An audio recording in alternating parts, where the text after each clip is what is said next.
Come friend, now lend me an ear, for a tale of Victor the Weird. He went on an adventure with he, him, and himself, and also his mighty fine beard. Now gather round, I'll tell you about this mighty beast. He may look as human, as mere as you, friend, but soon your eyes will feast upon this marvelous creature with many body parts. His one shirt may fool you, but what if I told you his chest had 4 red hearts?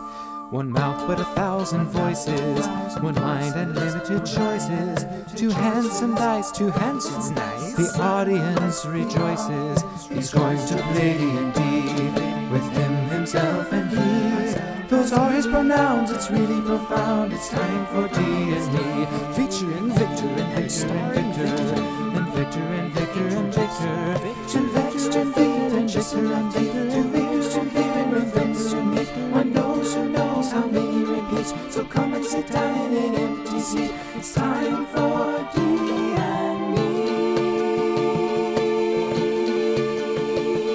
2 eyes, 4 cheeks, 2 souls on his feet, 2 hands for many new foes to defeat, 1 tongue, 2 lips through which to speak, but just one but. Hello, everybody, and happy 2022. I'm Victor Rivera, and this is D&Me, where I play with myself. I play D&D with myself, and welcome. Episode 22, the first episode of 2022. That worked out perfectly. Episode 21 was the last episode of 2021. Amazing. So, thank you, welcome. The theme song was produced and performed by Bradley Owens. You can find them at Bradley Owens, that's Bread L-E-Y, on Instagram. So, there we go. Welcome. Oh my gosh, I'm so excited. I'm going to turn up the gain a little bit. Boop. Welcome. I am very excited to get into this episode. It's been 2 weeks since the last episode, which was bonkers. It really feels like a long time after doing this show pretty much every week since June? No, since August. So I'm excited. I wanted to let you guys know for D&M pregame a little bit of what's been happening over the last 2 weeks. For New Year's, I rented a hotel room, and I just sat in there, and I wanted to... The last 2 days of 2021, I sat there and figured out what I wanted to do for this year. And I got a big old poster board, and... Oh, wait, what's that? I twisted around, and my... Look at that. I fixed it temporarily. It'll be better, but this is one of the products of me sitting down with a poster board and, like, writing D&Me stuff, life stuff, acting stuff, life in general, money. So I figured out a lot of things, but the first and foremost thing is I need money to live.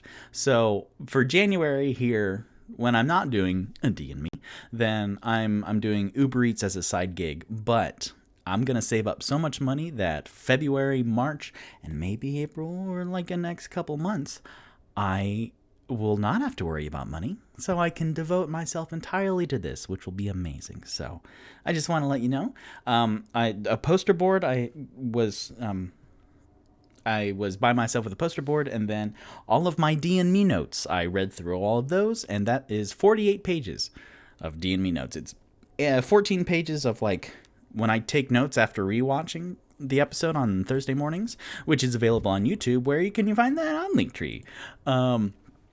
I rewatch it and then I take notes, so that's 14 pages of notes, and then 34 pages of, like, all of the D&D notes I've ever made, of, like, world building and, like, here's a character name, I'll just throw that in the notes. So it was a lot of really good work, and I'm glad I did it. But I need to get through money here in January, and then easy, baby, because I have a lot of great ideas, and I'm very excited to tell you all about them, but not right now. Right now, we're going to get into my next thing. For Christmas, my roommate, Spencer, got me socks with D&Me printed on it. Isn't that so cool? That's so sweet. And they're very comfy. So, thank you, Spencer. Socks! I'm just going to put them right there so that you can't hear me.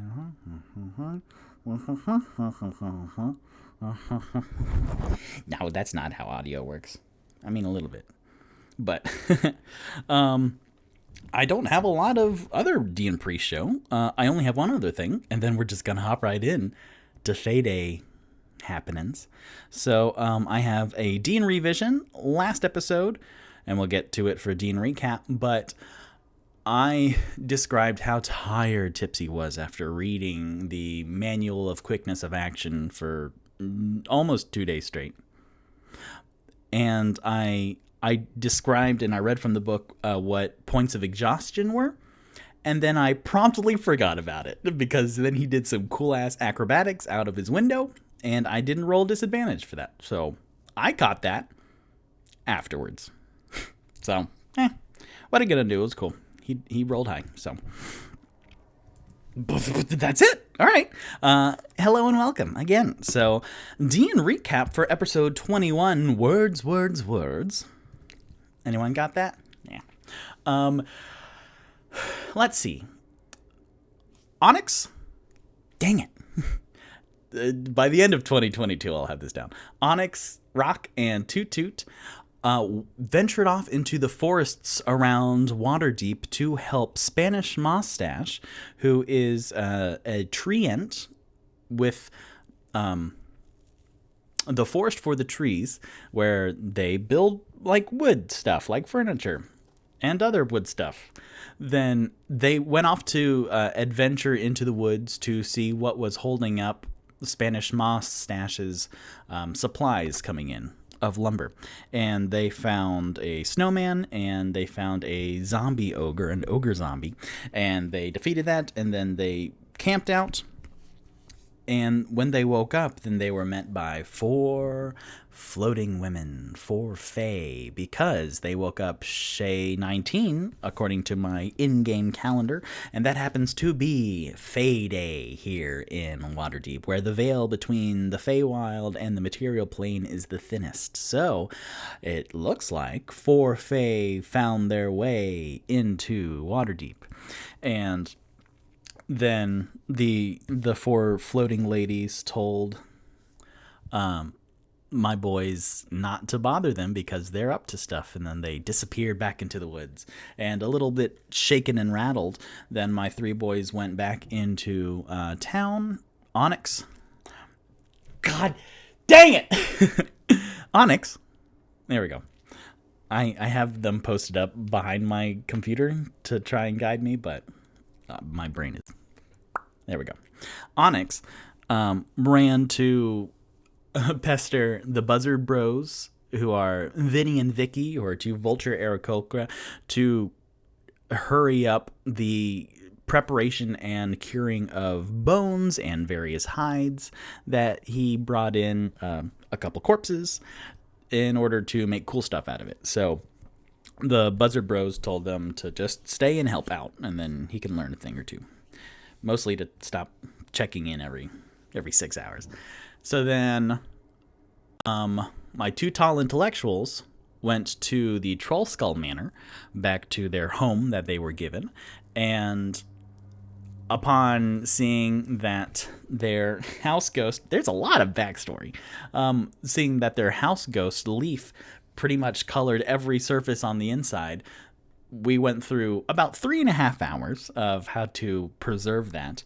And then afterwards, Rock wanted to go to the bookstore, and then Toot Toot disguised himself as Grog, a Goliath barbarian, and then wanted to head down to the Yawning Portal, which is the first tavern they've ever encountered. So then, that's kind of where we left off. So, episode 22, January 12th, 2022. Let me go down in my notes. Bum, bum, bum, bum, bum, bum, bum. Cool. So, let's start with Toot Toot. The newly disguised self. He's grown to 8'3", because normally he's 7'3", but disguised self is 1 extra foot in any dimension, but only 1 extra foot, because I think Grog canonically is 8'6", so something like that. So he's a little concerned about those extra inches at the top. But he is strutting his stuff, bare-chested, hugely muscular, with a bandolier of like furs and then a dwarven belt and a bushly beard and bald Goliath head, gray skin.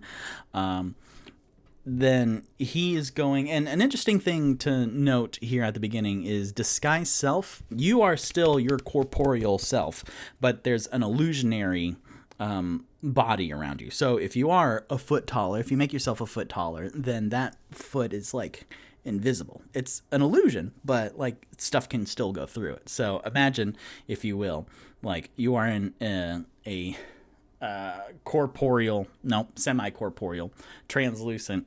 Well, no. You're in like a mascot outfit, but the mascot outfit is fake. It's only illusion. It's a hologram, pretty much. So Toot Toot is walking down, and he's making sure that he's careful not bumping into anyone. But as we're coming into noon here on Fey Day, then the whole city of Waterdeep is awake and bustling, and since it is warming a little bit up as we go into spring, then there are people bustling around, and there's music. Doors are open. Pretty much all the doors are open, and you can hear little snippets of scenes being performed and musical squawking of various levels of talent seeping out of windows, and there's laughter and joyous cackling and catcalling and streamers, and this what we started out D&Me episode 1, it was dark and dreary and cold and freezing, and no one stayed in the streets because it was snowy and the wind was blowing. But now, instead of just this white background, this snow blizzard whiteout, then we see splashes of color and streamers and glitter and confetti, and everyone is decked out in, they're trying to look like fairies. So they have wings and elaborate makeup and horns and extra appendages and like these props, and it's just a whole manner of life happening out on the streets right now. And Toot Toot is absorbing it all in. He's looking around and just grinning despite himself at the life and the fun, because, you know, life isn't all this fun, but today, right now, everyone's having a great time. And Toot Toot is beaming. And the grog form is like chuckling to himself. Oh, fantastic.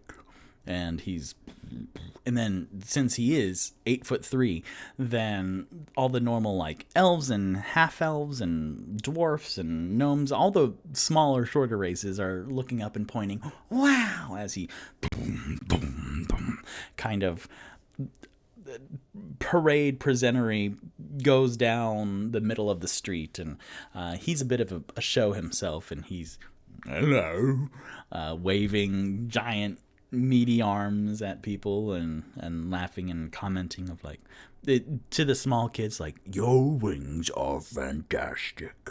And then they like break out into a huge smile and run and then cling onto their mom's legs and watch as this giant, it's very much We're Back, where John Goodman was a T-Rex parading in the middle of New York City. So he's having a blast, and he every once in a while stops and listens into a door of like what some of the Waterdeep lore are, and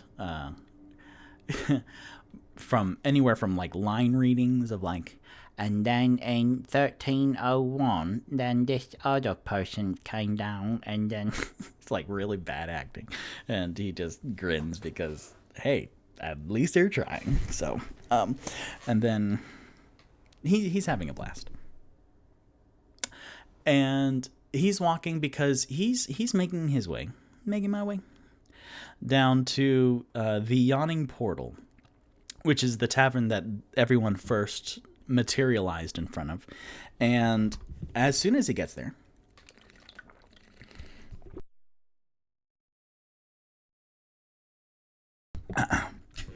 then as he approaches, then he goes, oh, that makes sense, because the towering 3-story edifice in the middle of this city block, there's a huge crowd in front of it, and people are kind of pushing their way, and then some people are trickling out, and there's like this huge funnel of people that are trying to get into the awning portal.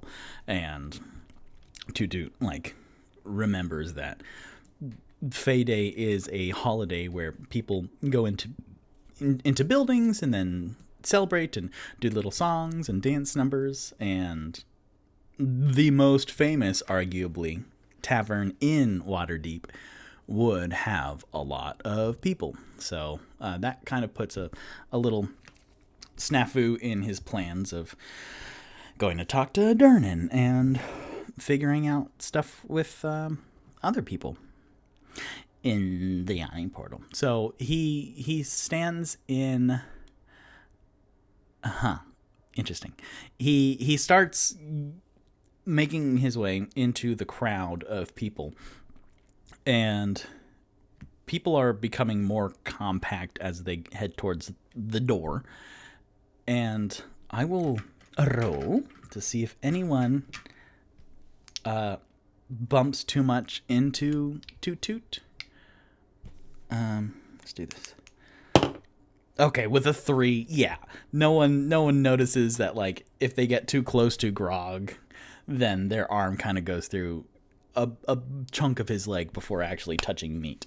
But people are just marveling up, going, "Oh my gosh!" And he's looking down, going, "Hello. Oh, this is amazing.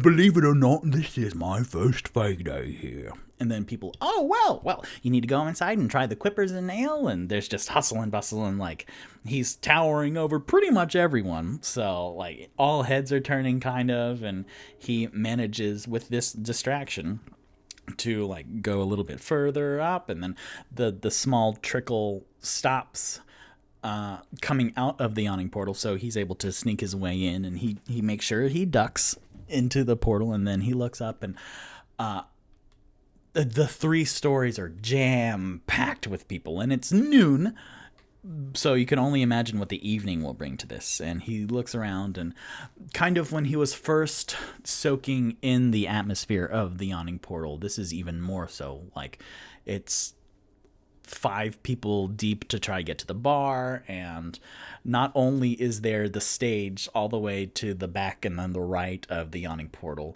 where he met the 3 Strings James Buffet, a bard, the local bard at the awning portal, and where Toot himself performed. But also like the table next to the stage where Davil Starsong, who is the bard, Black Network Connection, the Zentarim, where he was also. But not only is there the stage and there's music coming out of that, but because it's Fey Day and half of the appeal is people bringing their own music and playing their own instruments, then there's actually like 8 or 9 pockets of music, like 2 on kind of each corner of the floors above, if you think like a hotel. Then the 3rd floor, there's like 2 or 3 little pockets of like 3 or 4 people just strumming instruments or like singing. So it's almost like a discord din kind of noise, not even music anymore, because all of it's kind of not melding together quite so much, but the life in general has raised up the whole atmosphere in here. And he looks around, but not only is the music different and everyone's packed, but as he looks up to the 3rd floor, then as his gaze travels up, then a body floats by, like just like a face floats by of like this halfling, and he really takes in the whole atmosphere, and there's 10 people just floating. What's the Willy Wonka fizzling bubbly drink or something? Willy Wonka bubble drink, because it's very much fizzy lifting drink. So people are kind of floating in in the air, like some are drunk, and then their tankards are like they tip over, and then all this ale showers down underneath them, and some people like start mad and look up, and then they just laugh because that drunk asshole. And there's people like twirling in the air, gravityless, and Toot Toot is looking around amazed. And then right above the wide yawning portal that the yawning portal is named after, this giant 40-foot wide well going all the way down, 3 stories up, is a petite blonde female pixie, orchestrating, conducting all these floating bodies around. And she laughs and she spins, and her honeysuckle dress like picks up and the petals like lift, and she spins around, and she's just lying effortlessly in the air. Lying. She is horizontal, effortlessly in the air, and like points at someone on the second floor, and this person leaning over the railing at her like lifts and then floats towards her in the air, and she laughs kind of with a Cheshire grin, and like throws her finger to one side, and he like gets thrown into the air, and getting his air sea legs. And then with this, she also throws the guy over there and then stares right down at Toot Toot, and then her eyes widen and her smile grows. And then I will have her roll for a couple things. So let's see. I will do purple for her. So this will determine something. 3. Okay. Okay, cool. So I rolled a D8, and then I had in my head 1 through 3, not the best stuff happens. So she rolled a 3. Very cool. And then I'm going to roll a D6, and 1, 4 will be the first out of 3. No, I won't tell you more than that. So, okay.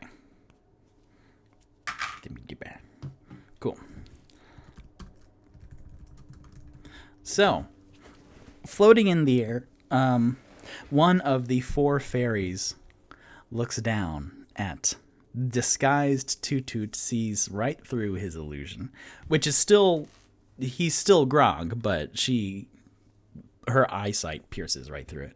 And then she will laugh. And then towards the direction of the person she just pulled from the second story, I will roll even more. I am rolling a D100, which is a D10 and then a D100 together. So that is 34. Let me look at my table that I have right here. 34. Oh, shit. Okay.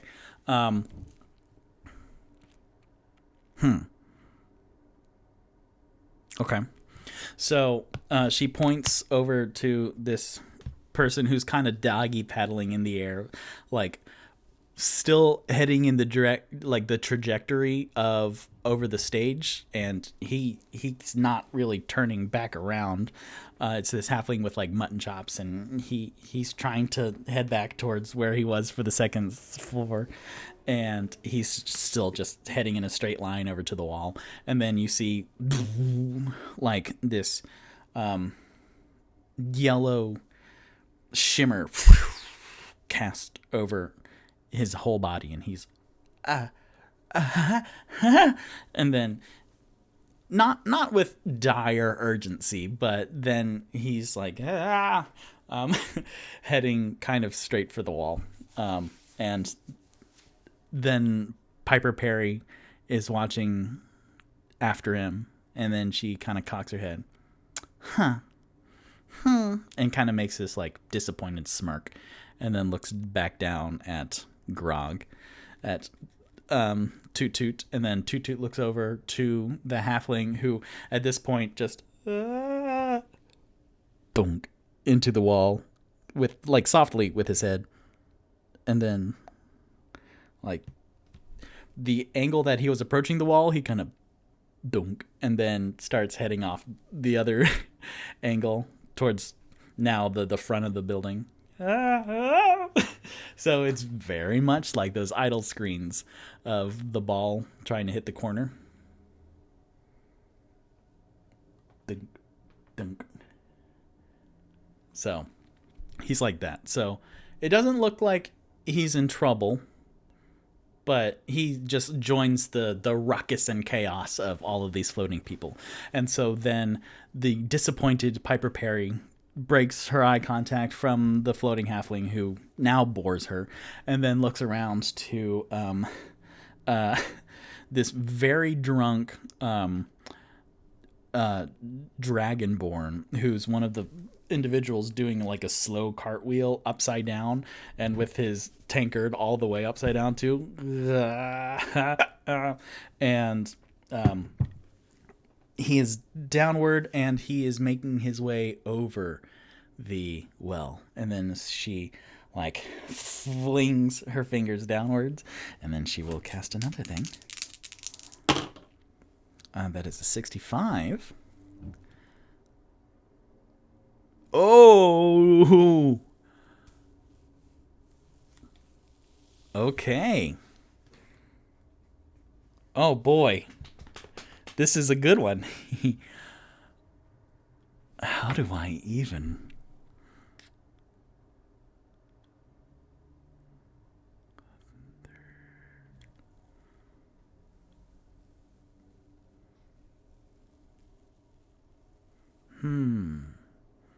That's very interesting.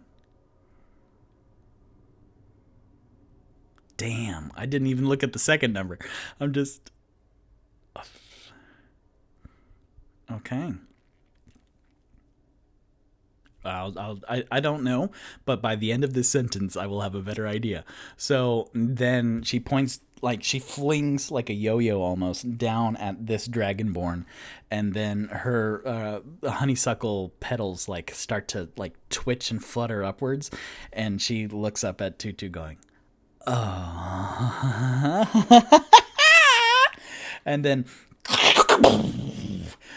out from her fingertips, this giant lightning bolt comes crashing down onto the dragonborn, and then from that, oh, I love this game so much. Okay, great. So this dragonborn floating upside down, starting to hover over the well itself, gets struck, and as he's like eyes wide and white with fear, just tensing, then the lightning bolt ricochets off, is feeding off in it. It shatters just, and then it hits some of the walls and like paintings, and then some of those just shatter, and some glasses all around, maybe like 20 different glasses, like spilling wine and stuff onto people's fronts, and there is like now uproar, like, oh wow, like concern as this lightning bolt then ricochets, and like in slow motion, Tutu can see it just go right towards him, and that doesn't do. Yeah, it's gonna hit him. He doesn't have reactions. Does he? Does he? Does he have reactions? Oh, okay. So that might help. Cool. So, Piper Perry flings down a giant lightning bolt. It goes and hits the Dragonborn. A branch of the lightning bolt actually streaks into Toot Toot, and because she rolled a 3 for my D8, it was a 3 out of 8. So that was one of these effects actually happens to her.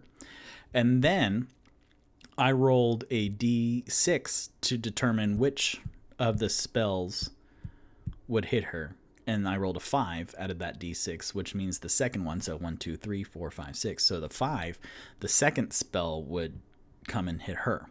So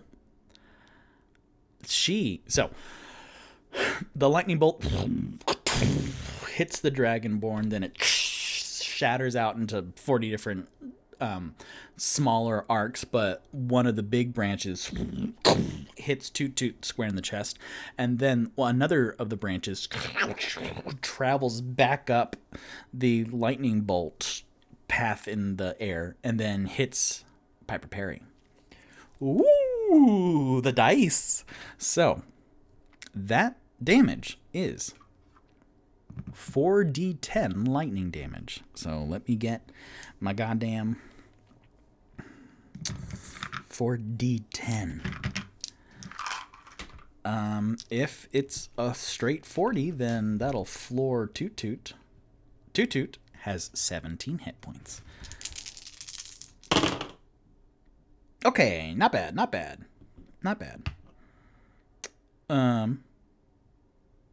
Wow. I love this game.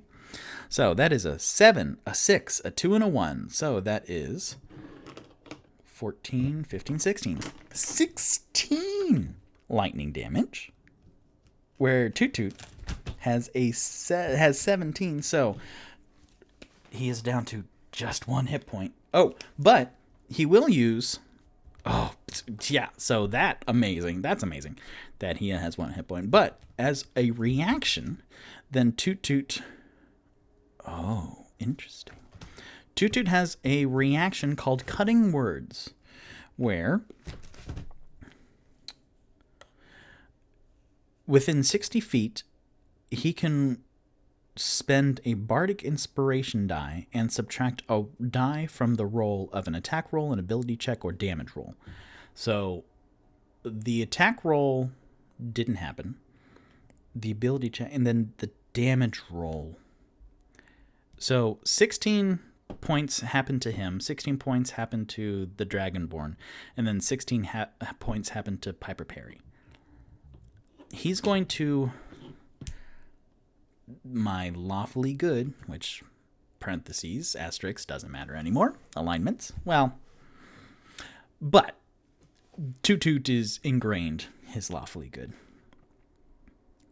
He will use Cutting Words, so that's 1 bardic inspiration, and he will take away some of the damage dealt to the Dragonborn. Interesting. How do I do that? So he gets hit, and then he sees the Dragonborn. Let's say the Dragonborn has 14 hit points. So that the D6 Bardic Inspiration, then he has a third chance to save this Dragonborn. No, 2/3 chance. No, let's do half. Even better. So this Dragonborn has 13 hit points. Yeah. Cool. I like it. Chance. So, Piper Perry flings the lightning bolt, hits the Dragonborn, then it branches off, hits Toot Toot. Disguise Self is not a concentration, so he's still grog, but like his grog then pretty much blanks out of color. Like as he like bends over, then all of the blacks of his tattoos on his skin and like the dark brown of his beard and like every color that you see on him, like the hue and the saturation, like fades really to just gray tone. And then he lifts up and he looks very pale, very ghostly. And then you see in slow motion the Dragonborn like tense up, and then you see his eyes start to roll back in his head, and then Toot Toot will reach out his hand and then say, You've been struck by a real son of a bitch. So, it wasn't great. It was struck by, lightning struck. So I will roll now his Bardic Inspiration for Cunning Words to reduce the damage. So he has half chance, 13. So if he rolls, a 3, 4, or 5, then no, a 4, 5, and 6, then he will save this Dragonborn from passing out. He rolled a 3, right on the razor edge. So, you see. Okay, you see the Dragonborn, like, his eyes roll back in his head, and then he passes out. Like, he is cartwheeling over the well itself, and then his, like, arms go limp, and his tankard falls into the well, and then he would be fine. However, the second branch of the lightning comes back up to Piper Perry, and then like she gets struck. Some of her honeysuckle petals on her dress just singe and blacken and start to like curl up like this dead organic matter, and like she's just struck. You can see this like brush stroke of black and singed up her front, and then she like closes her eyes and then shakes her head because that hurt her a lot. And then you see everyone floating just like plunge. And that guy's passed out, and I will give Toot Toot. He used his reaction for Cutting Words. He has 1 point. I will give him one action to try and save this Dragonborn. Let's see. What are Toot Toot's actions?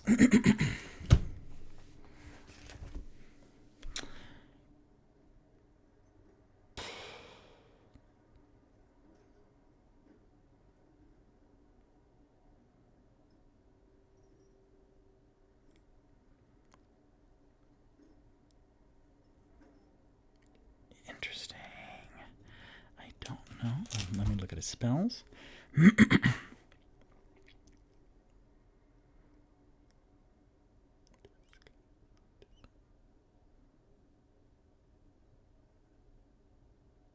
He can't really do anything.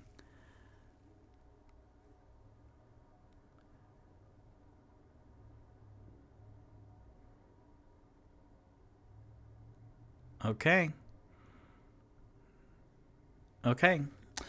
Here's what he'll try. Toot Toot. Seeing this Dragonborn, seeing in slow motion everyone starting to like just plummet. He's not concerned about like the halfling who's 20 feet up in the air, who's over bodies. He's concerned about the Dragonborn who's upside down, who passed out and now is plunging into the well. And he will, oh boy. If this doesn't go well, this is going to suck. Okay. I can't think about that. So he will reach back into his inventory and then pull out this quarterstaff looking motherfucker. But it's actually the Anderson's didgeridoo, and he will. Oh, it's fine. Since it's so crowded in here, then him getting up to the lip of the well will be half speed because it's rough terrain and there's people and he'll have to shove people around. But he's gonna try and with this like 6 foot tall didgeridoo just kind of poke and shove the dragonborn backwards so that he can at least hit the lip, like just poke and shove him. Which, let's see, what's that? That's dexterity. That's yeah, dexterity. Yeah. Cool. I will say that oof, didn't expect any of that.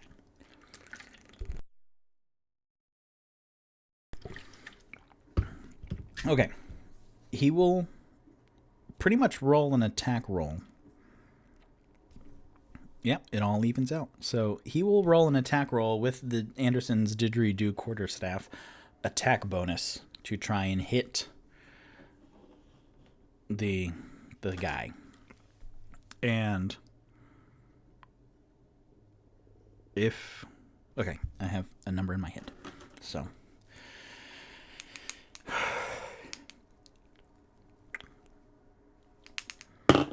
Oh, no. I was looking for a 12.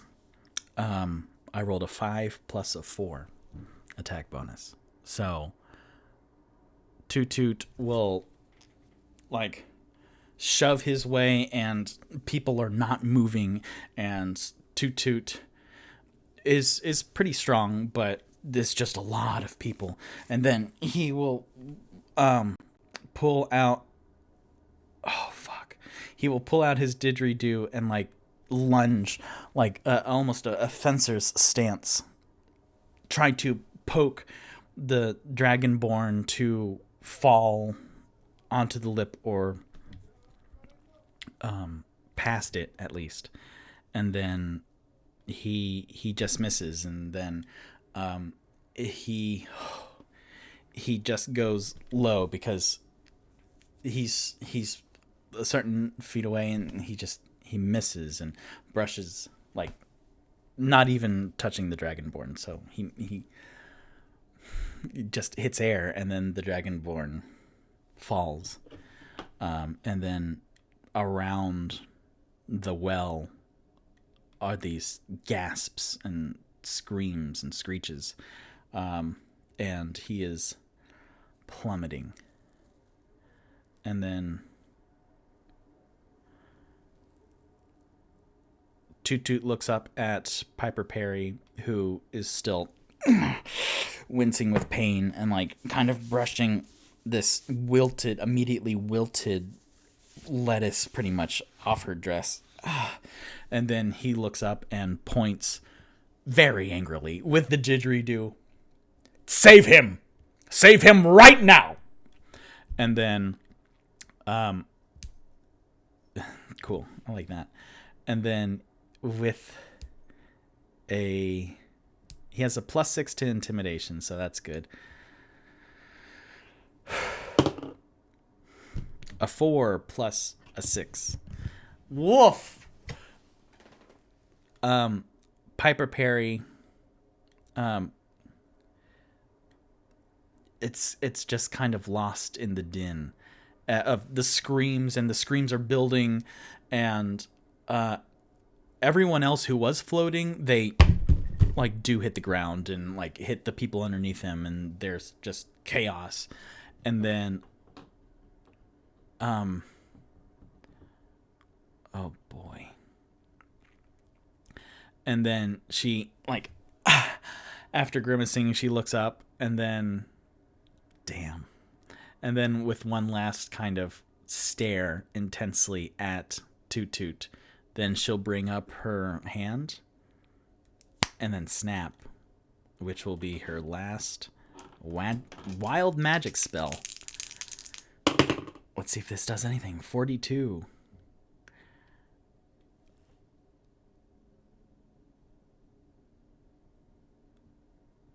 Okay.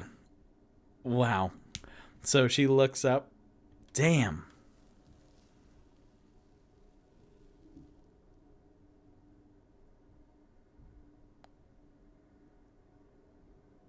Okay, hold on.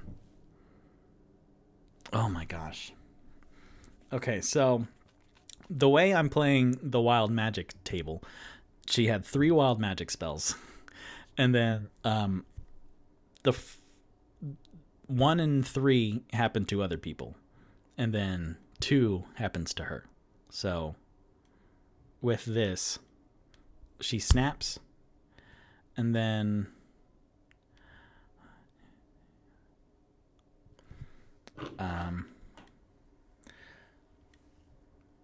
the halfling is 1, the dragonborn is 2, and Toot is 3.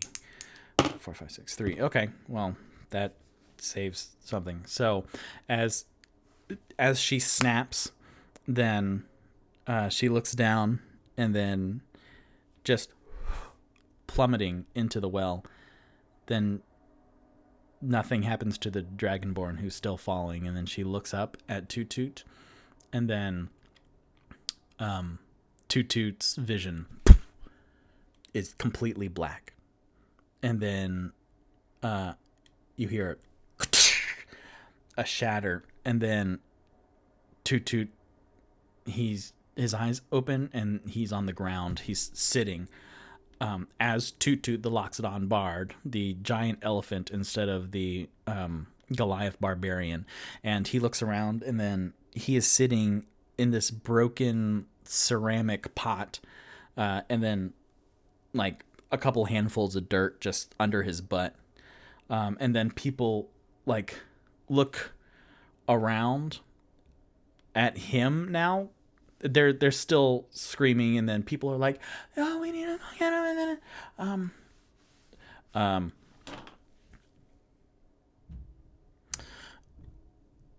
so half of the crowd is now divided in people like staring down the well, and then like waving people over, and then there's just that din. But the half of the tavern that's around Toot is staring at him, because this giant Goliath barbarian pushed his way through the crowd, stuck a didgeridoo at the dragonborn and didn't hit him, and then stuck it up at this fairy who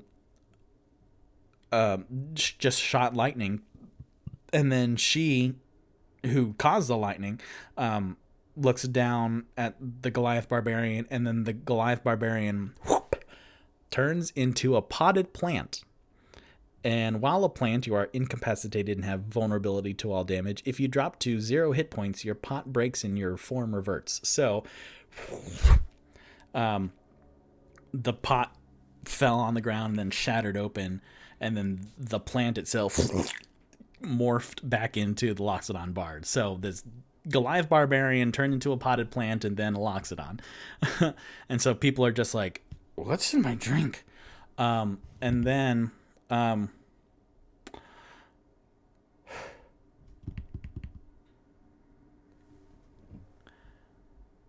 as people are still screaming about, then one of the like 2 patrons come forward, and they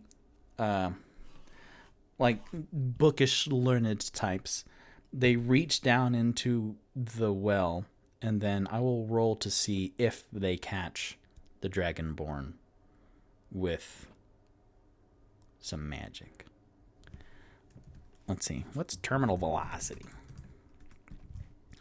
How far do you need to fall in order to, like, how far? Oh, math. Look at you. I see you peering at a... What's terminal velocity?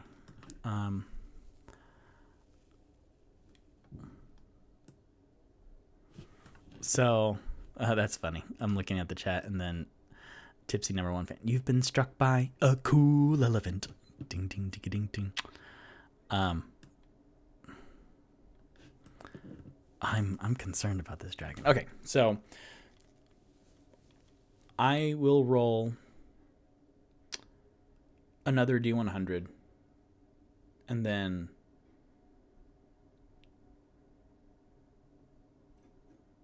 okay, if it's less than this number in my head, then they do not get them. Okay, cool. The number in my head was 48, just a number, and then I rolled a 70, so that's good. It's arguably a 70 or an 80, but okay, I was like, damn, what a way to go. But so these two magic users like reach down into the well and then cast Featherfall on the falling dragonborn. And Featherfall is 60 feet as long as you're within 60 feet, and then they fall a lot slower. So however long it takes for this dragonborn to safely float down, he will reach the bottom of the well. I think it's like totally safe.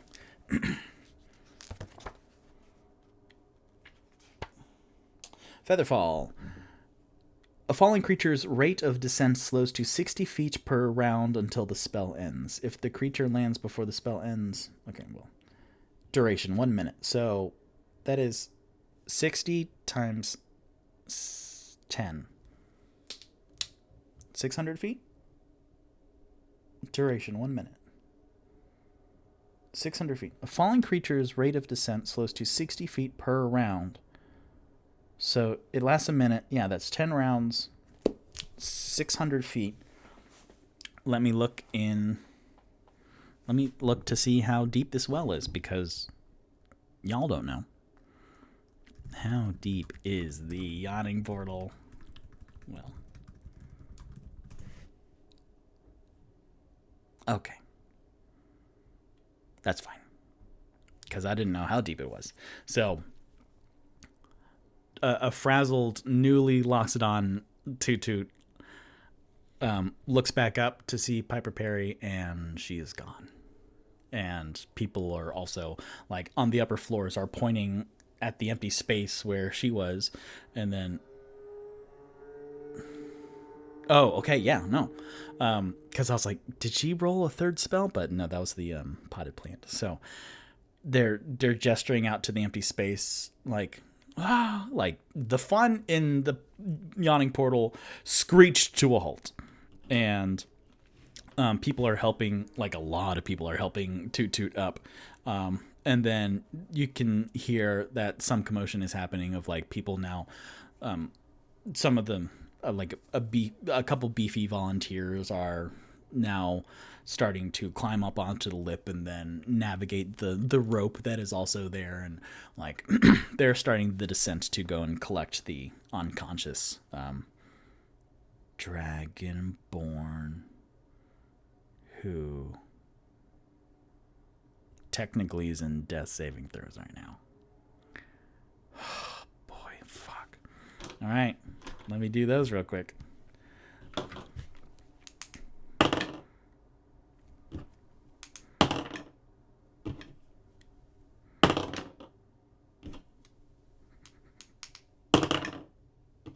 Okay.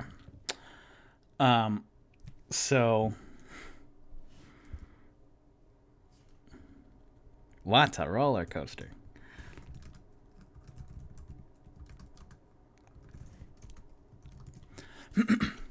So people are going down, and then Toot's appetite for drink and frivolity has dried, and then he looks around, and it's just now super overwhelming of the hundreds of bodies in here and the chaos, and like under a couple of the floating people, then people, like some people are still screaming a little bit and some cries, and then people are descending down into the well, and then he just has to excuse himself, so he backs up.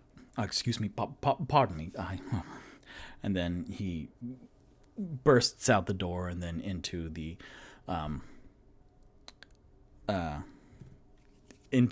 street. And it's cooler out here because inside the yawning portal it was hot with all those bodies. So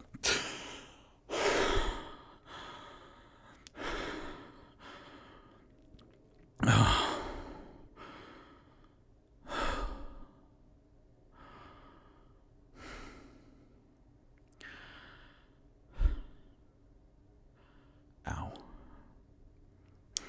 And then Toot Toot will heal himself because he's at 1 hit point. So, he's a Bardic Inspiration. He will do a Cure Wounds on himself. How much is a Cure Wounds? A Cure Wounds is, I think, 1d8 plus 3. That sure is it.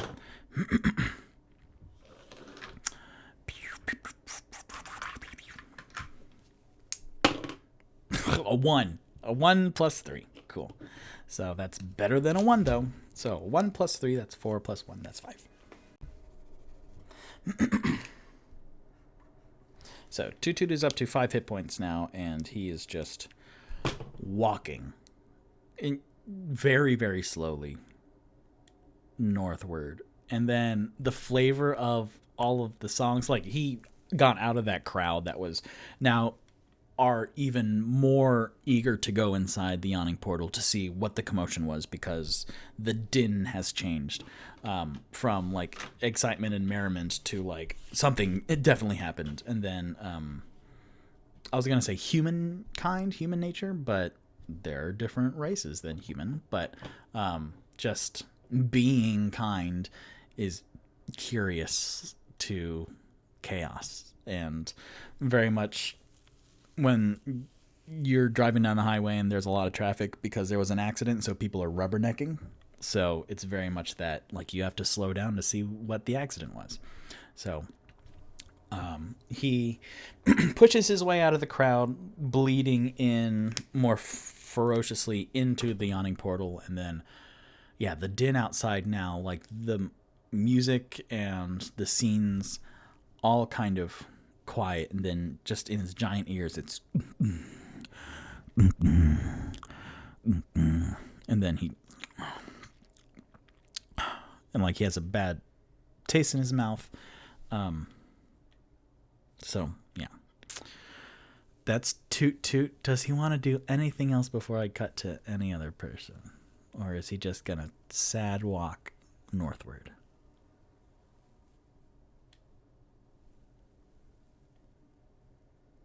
He's just going to sad walk northward.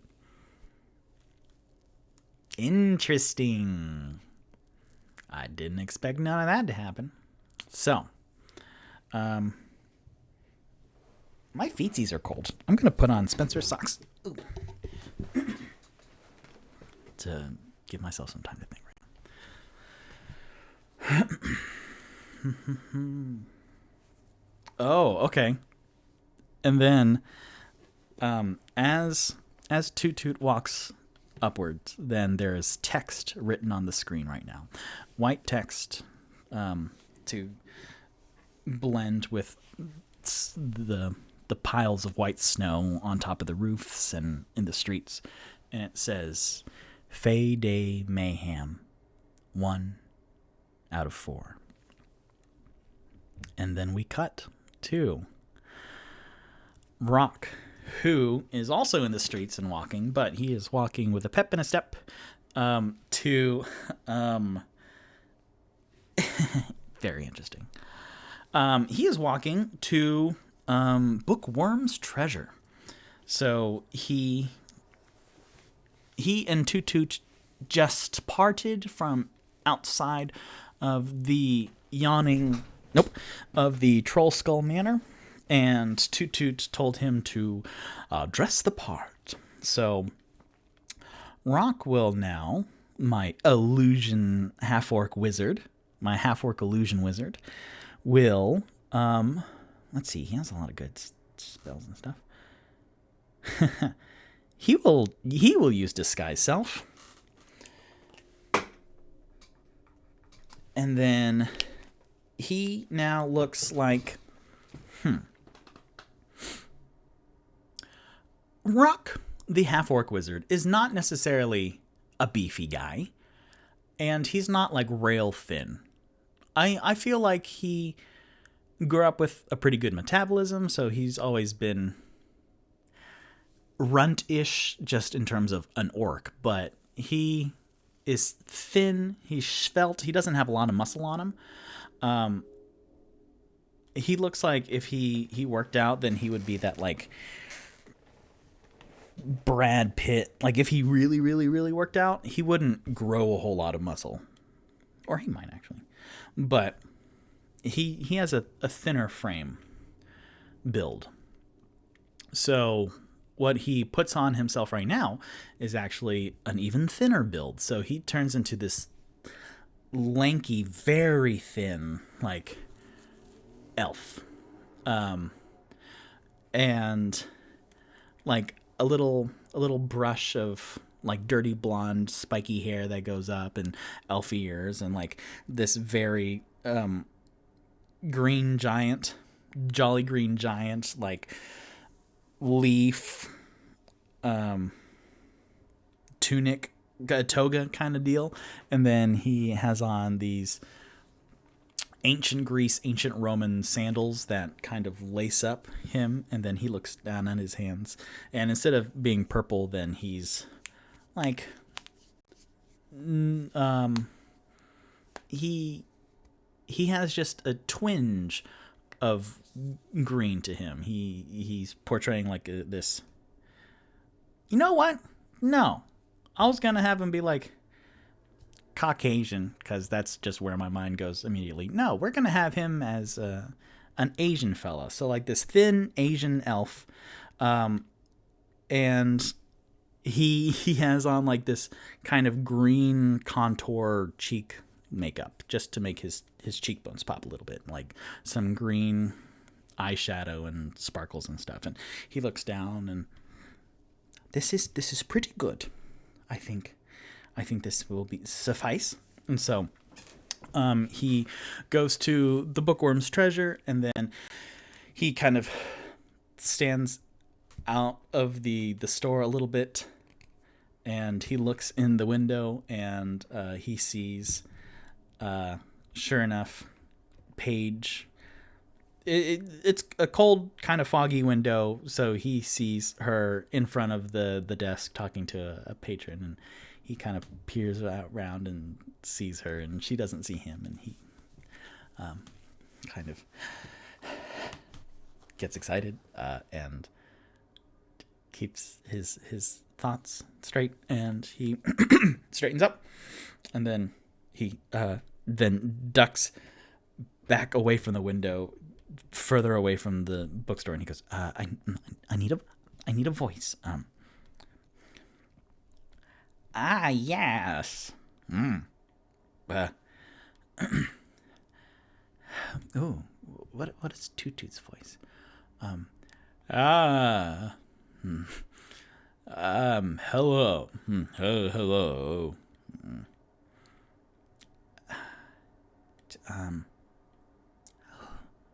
Oh, goodness.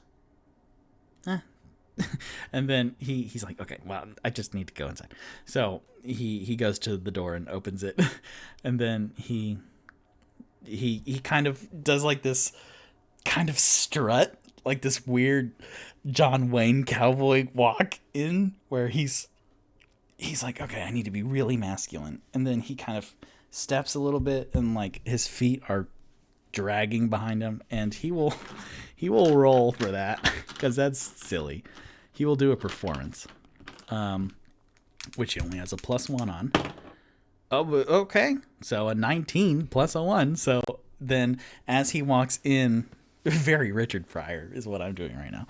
But as he walks in, then like he opens the door, and then he hears that ding, ding, ding, ding of the door above him, and then that, and then the warmth that just greets his body. And then he looks over at Paige, who is talking to this woman, and then like looks and makes eye contact with him, and then he, hello, I am... Oh, I see that you're with a customer right now. Let me peruse the books, and then I will be right back with you. With a 20 performance, all right. And then she looks up. Okay, yes, you take your time, and then as soon as I finish with this lovely lady, and then I will check in with you. And then she goes back to talking to this woman, and so then he struts over to some of the shelves, and then he actually remembers that he's here for a reason and goes, oh yes, oh yes, the ASMR sign language, let me go check those out. He says more to himself, just practicing the voice. And then he looks around, and then he gets swept up kind of in just the books, and he's in the presence of a girl that he likes. And so he gets lost in it a little bit, and there's a couple people in here. Like, the Yawning Portal, a tavern, is bustling with people. A bookstore on a holiday, not as bustling.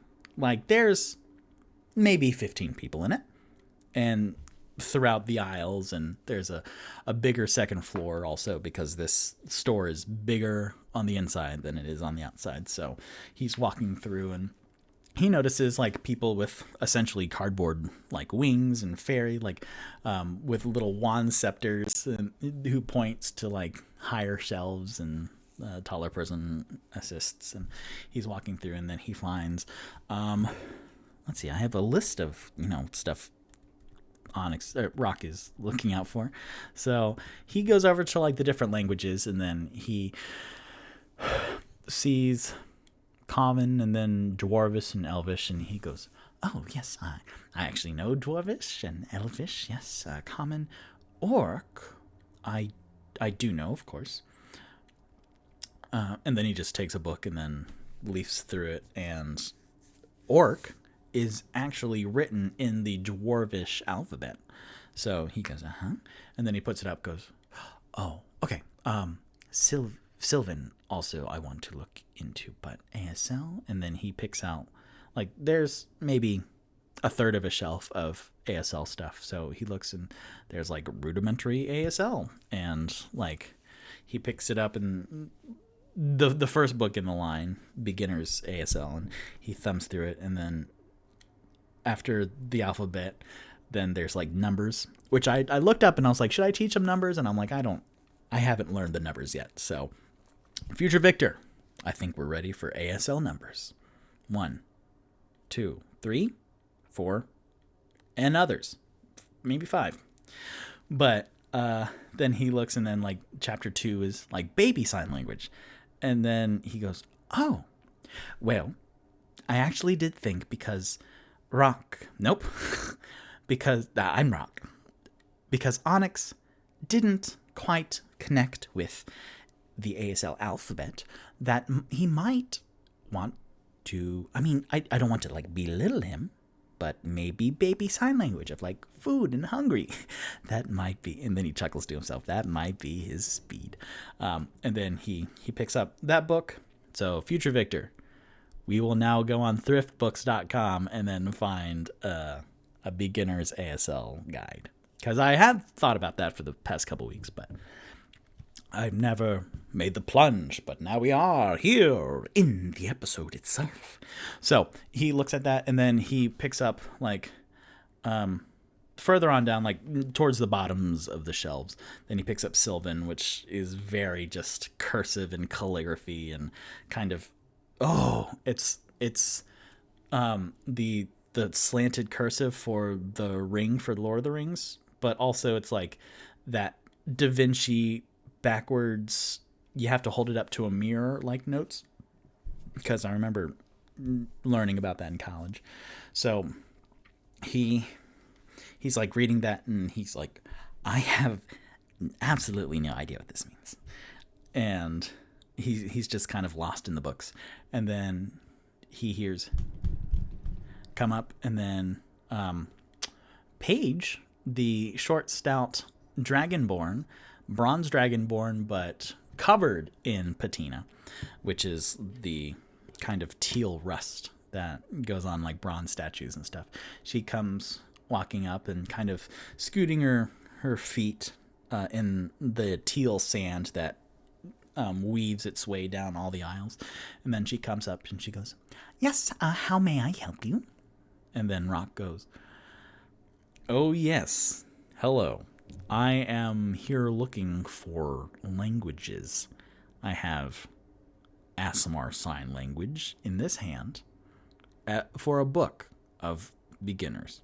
For me, a beginner in Aasimar Sign Language." And then she looks up. "Excellent. Do you need anything else? Do you need help with more books, or are you just looking for the languages?"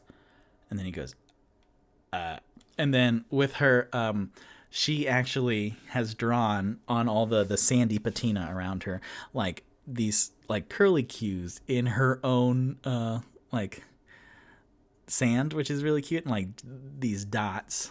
And like down her snout, also these like floral designs with like ivy almost with little leaves on it. And then on her arms, like, yeah, these organic curly cues, which is very cute. So that you can see like all the bronze underneath and like the metallic. And she goes, "Okay, well, if you need anything else, let me know. I will be at the desk." And then she smiles at him. And then Rock's heart just, "Yes, I will definitely let you know. Thank you." Because he's losing it. He's losing it a little bit, Rock. Get yourself together, man. And so then she turns around and then she walks down the aisle, and then Rock is watching her walk down the aisle. And then she gets to the end of the aisle and she kind of stops. She halts in her tracks and goes, "Oh, yes. Would you like some more help?"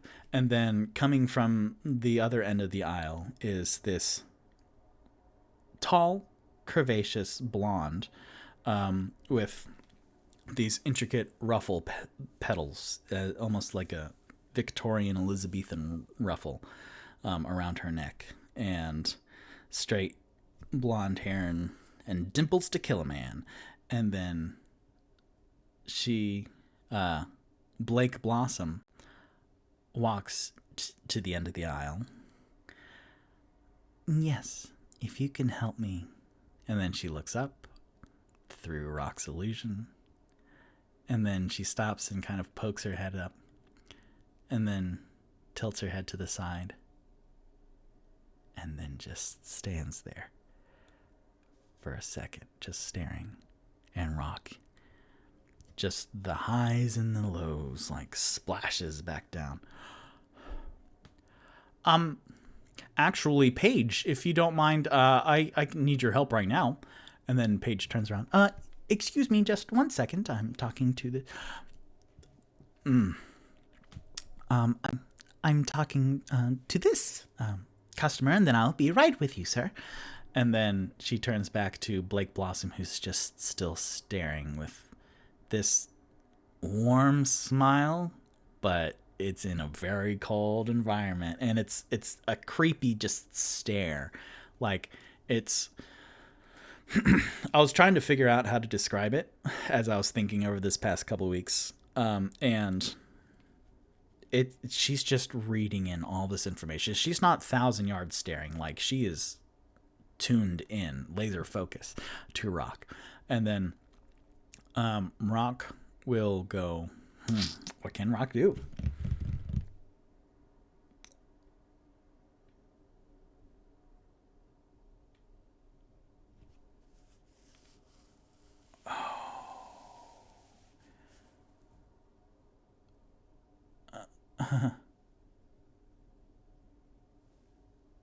Okay.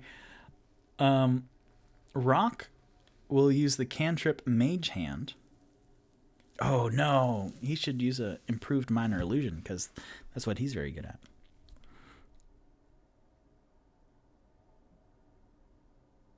Yes. No, he will use Mage Hand. So quickly, Rock who's behind Paige, and Paige is looking up, a little puzzled now at the silent Blake Blossom, who's just staring at Rock. And Blake Blossom is more interested than Piper Perry, who's just like a kind of malicious, like, disaster. And Rock, like, he twists his wrist a little bit, and then right at head level of Paige, then behind her, some books, like 1, 2, 3 books, get pulled from the shelf and then just clatter on the ground. And she goes, oh, excuse me. I will get these real quick, and then I'll be right with you, dear. And then she bends down to get them, and then Rock goes, oh, let me help you with those. And then he goes, and then helps Paige collect the books. And then as he goes over and picks up some of the books, then he goes, Paige, I am Rock. And then she looks up going, well, Rock, why, you look different. And then he goes, yes, I was going to fill you with the whole thing, but please be careful. Follow my lead. And she goes, okay. And then Rock straightens up with the books, and then as he slowly puts the books back with his regular hand, then he goes, would you mind? Would you mind?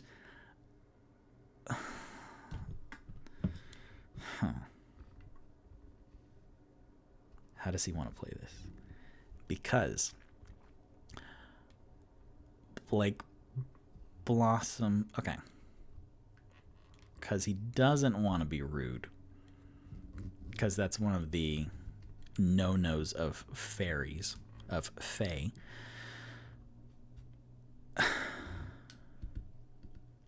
Okay. He stands up and starts putting one of the books on the shelves, and he goes, your costume is excellent.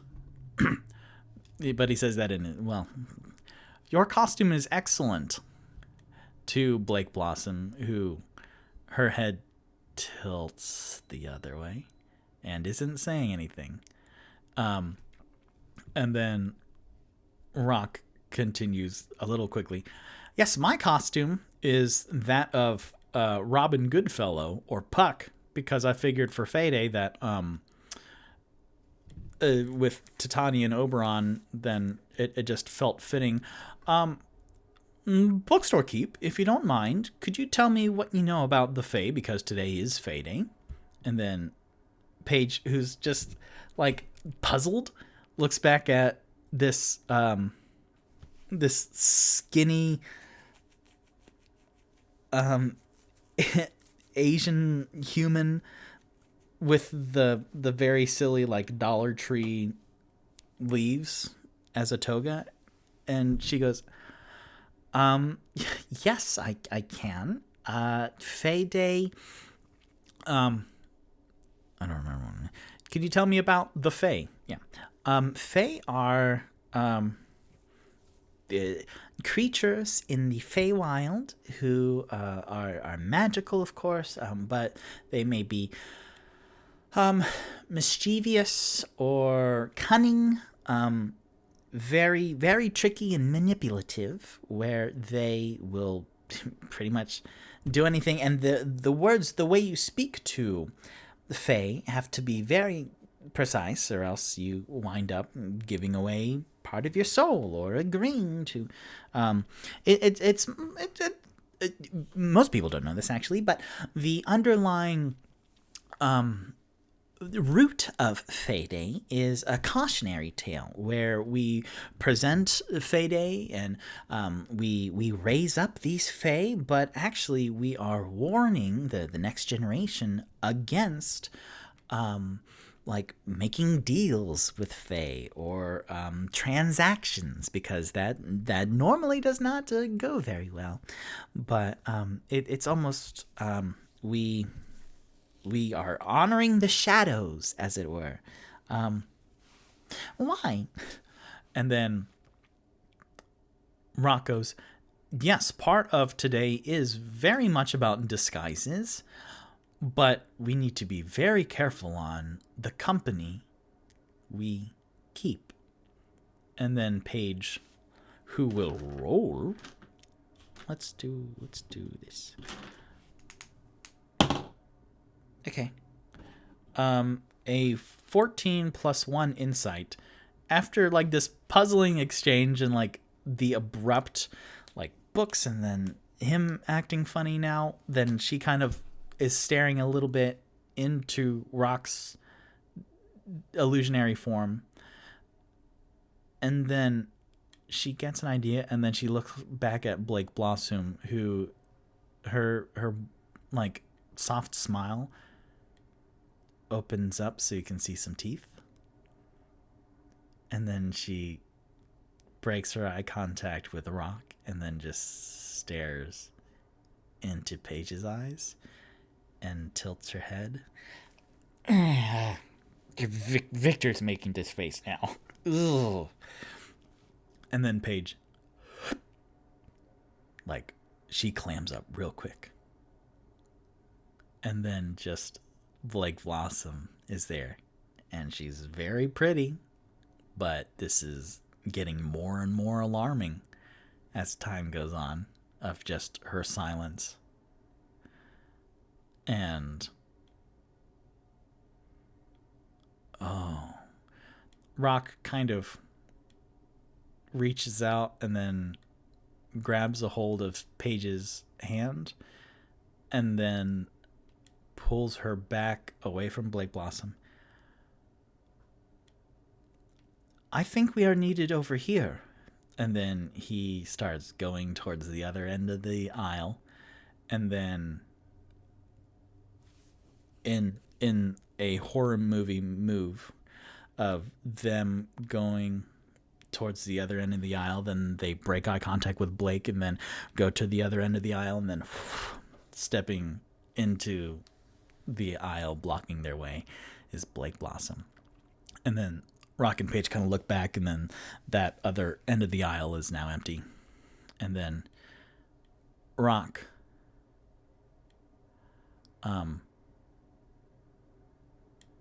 blinking hard, then dispels his disguised self, and then he looks up at Blake Blossom, and then Blake like does an exhale of recognition and an almost unspoken, well, that's better, and is just staring at Rock and Paige. And then I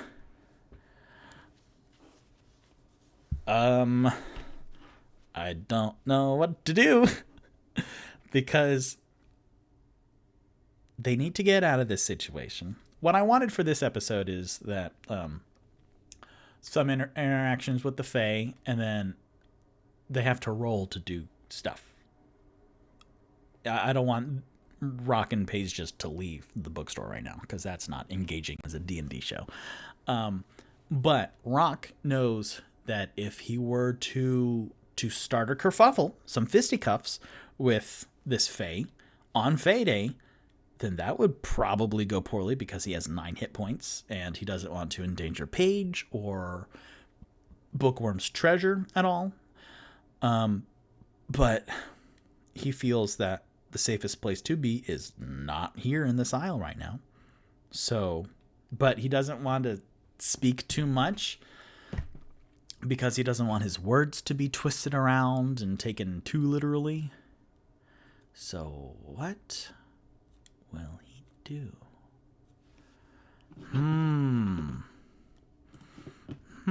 Y'all. Oh my goodness, a lot of stuff. Yeah, let me read the chat real quick so I could stall.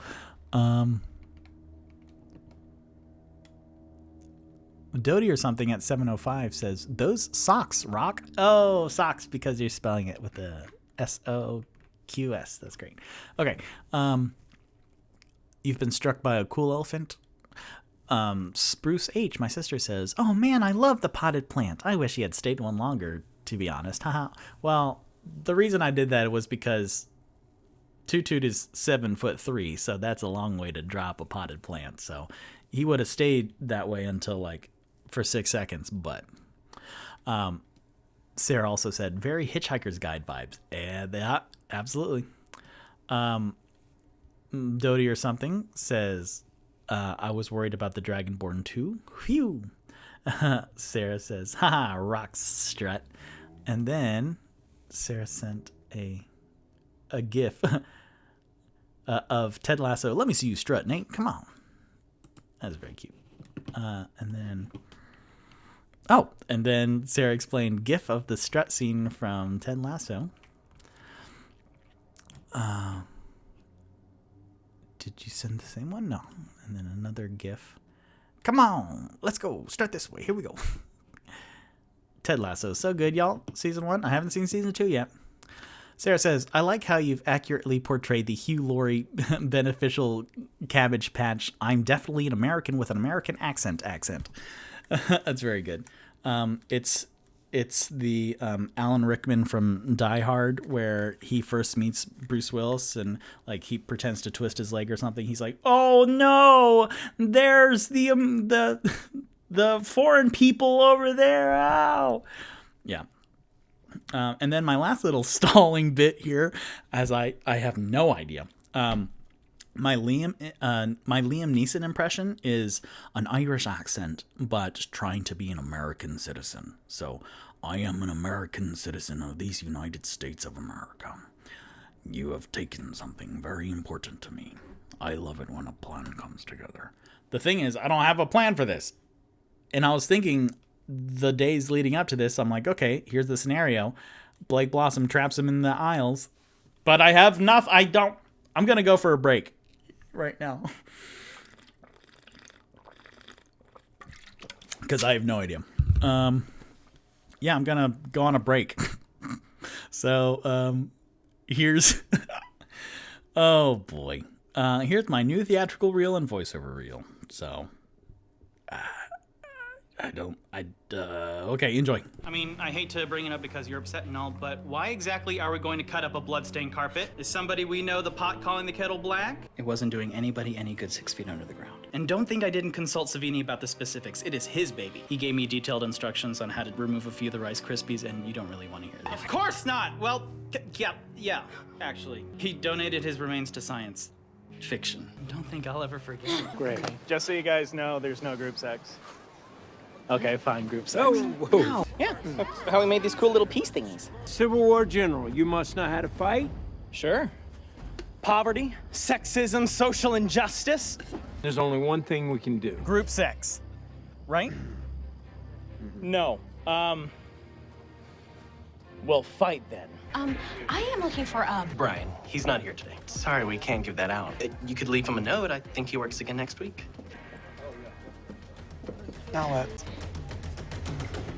Nice to meet you. It'll be good not to be the new kid. A little over a month. How about we start with the lab? Really incredible stuff. I know. They seem like fairy tales, right? Way further off. I was shocked to find out how far along they were, too. Phase 1? It was tiny. 30? Yeah. It's no way to do large science, but for the company's purposes, I guess it was fine. I mean, they already knew the drug worked. I don't know. I'm new here, too, remember? Nobody tells me anything I don't need to know. Here is the break room. Best snacks in the building. Jack? Looking for you, actually. What are you doing on my computer, Jack? I don't have access to any archival stuff. Plus, it wouldn't be on this computer. I mean, the server? Probably need to go through HR to... I was just needing to finish this round. get out. Of course. Well, here's the conquering hero back from the wars. How was it? You look like you went pretty hard. Really leaning into the Vegas thing, huh? Well, pound some coffee, my man. Max has called us all into the bullpen. He just got in. Big announcement, looks like. Shit's moving, man. Now. See you in there. You need me? Holy shit. What happened? From shut-eye? Yeah, his pupils look normal. Where'd he hit? No blood. He'll probably have a crick in his neck from the way you had him lying. For what? His headache? Jack! Jack! Wait, Jack! Fine. Are we gonna talk about my department?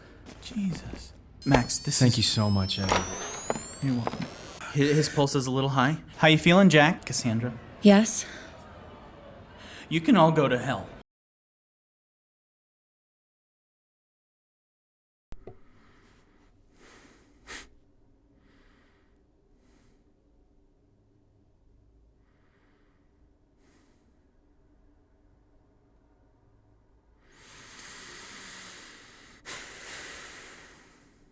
Okay.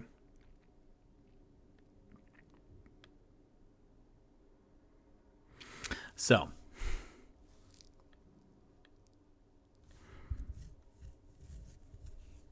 God damn it. I don't know.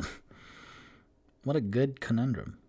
Last week I stumped myself with how to preserve chalk drawings. And then this week I am bamboozled over how to... Okay.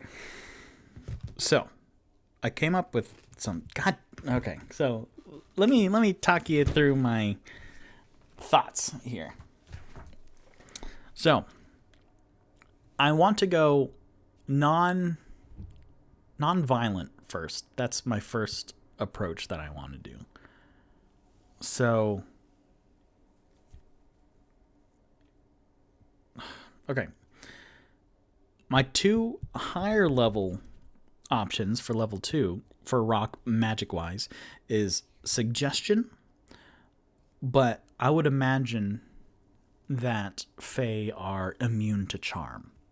So that is one of the stipulations. A creature who can hear you and understand you, but not immune to charm. So I imagine that Fey are very charming, but not charm resistant. Or no, they are charm resistant. So then my other course of action was phantasmal force, where you like make something happen in their head to make them see something. But you know what? Let's try that. So right now, Rock and Paige are holding hands in a very tense moment of it, like staring down showdown with Blake Blossom standing at the edge of the aisle, and then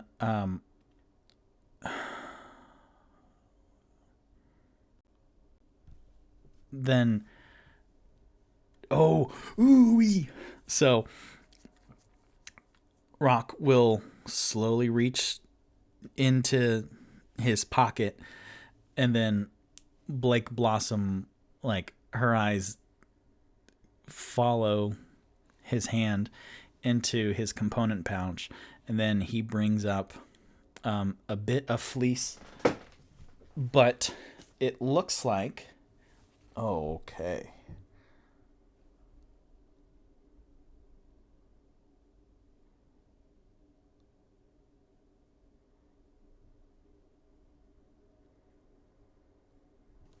Oh boy.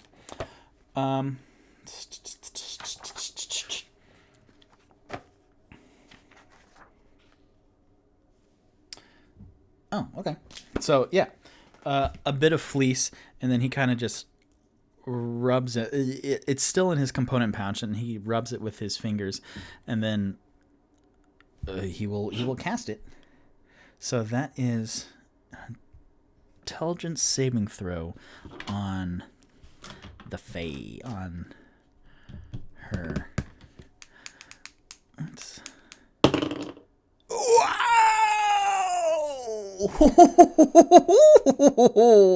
That's a natural 1, baby. Wow. Okay, great. And oh, cool. Yay. Oh, golly.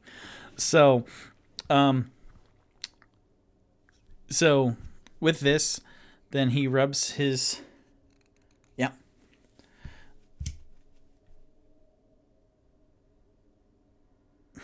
Okay, so he rubs the bit of fleece, and then... Oh, shoot. We're halfway there, folks. Now, here's the thing. An illusion that happens in Blake Blossom's mind, no larger than a 10-foot cube and only perceivable through sound, temperature, other to the target. 10 feet. But I can put this...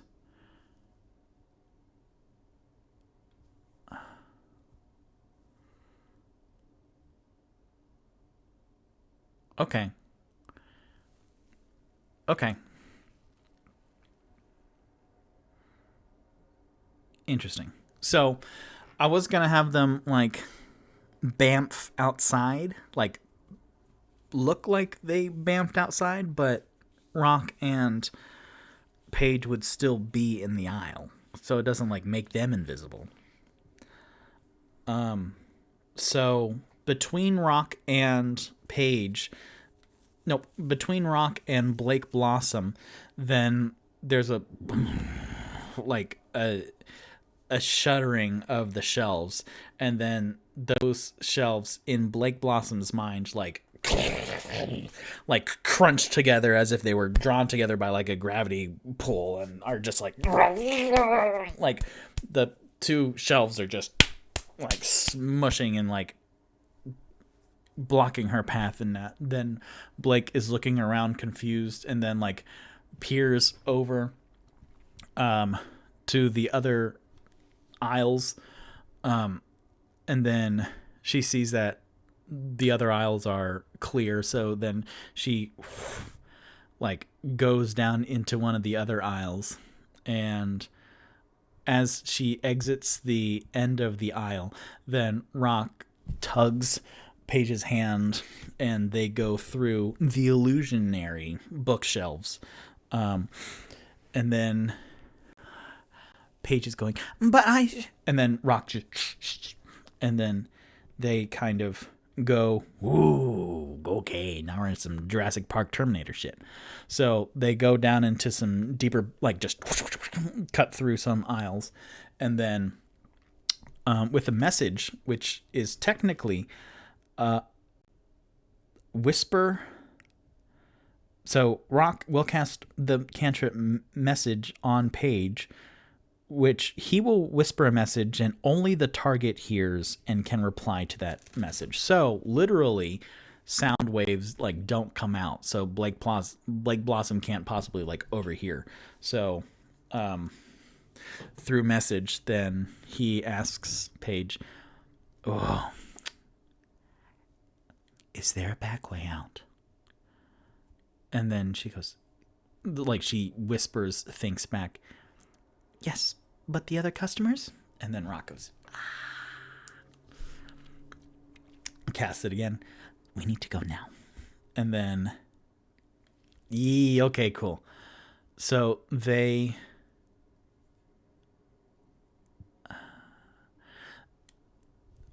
with Paige kind of leading the way, then I'll make 2 stealth checks. One for her, one for him.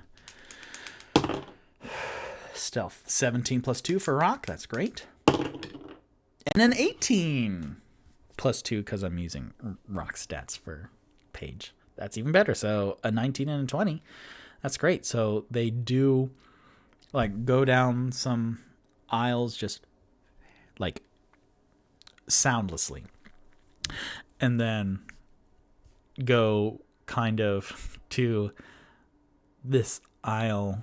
And as they go, then Rock is kind of like looking like low at the bottom shelves through the books to try and see if he sees any movement. And for the most part, he just sees like legs of other still customers, like just perusing, but not the very shapely legs of Blake Blossom.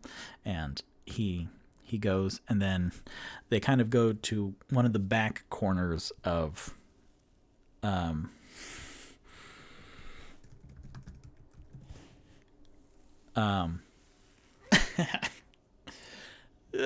of the back corners of the bookstore, and the books here are actually thinning out as we go through the shelves, because Rock looks up and then he sees a nicely carved out, he would imagine from the Forest for the Trees, placard that is like an aisle marker that says entertainment.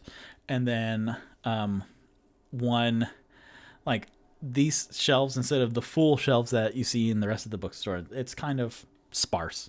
The selection back here is, there's just not a lot of books. And then at the very back corner, there's like pretty much this empty shelf, except for like 2 books. And then he looks, and then this very thin, like 8 pages stapled together. The thinnest of spines say,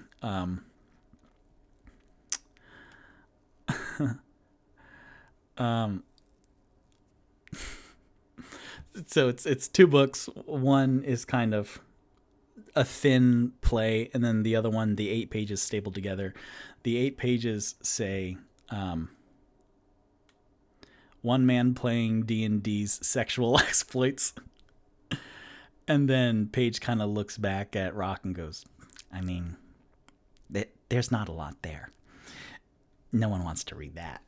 And then the other one, the 8 pages stapled together are lying on this play by Jean-Paul Sartre. And it says no exit. So then she holds on to Rock's hand and then places her hand on the play, and then both of them blink out to, I want to get dimensions right.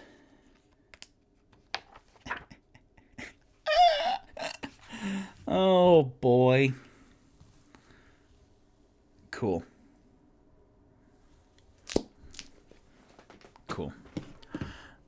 Do y'all like those two jokes?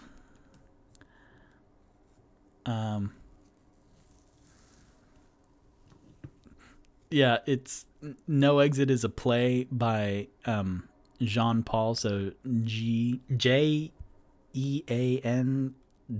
Paul, and then Sartre, Sartre. So yeah. Chat is blowing up. They love it. So they both dimension door their way out of the store, and as they like materialize, very much apparating in Harry Potter, because it felt very forced. Nope. Fantastic Beasts and Where to Find Them, but they find themselves in like just a dark alleyway, and then Paige explains, that is my escape plan. We dimension door ourselves, and we are here and it's absolutely safe. Was that one of them? Was that a Fey? And then Rock goes, yes, it was. We met some in the forest, and I don't feel that you are safe there just right now. We need to still, maybe after today, then things will be better, but I need to get you out of there. We will deal with the customers in a second, but and then he's still holding onto Paige's hand. He grabs onto the other one. I just needed to make sure that you were safe. I'm sorry, I should have asked your permission, but there wasn't really time to do that. And then Paige, who's holding back, I understand. Thank you. Yes, you're welcome. That was terribly exciting, though, wasn't it? That was thrilling.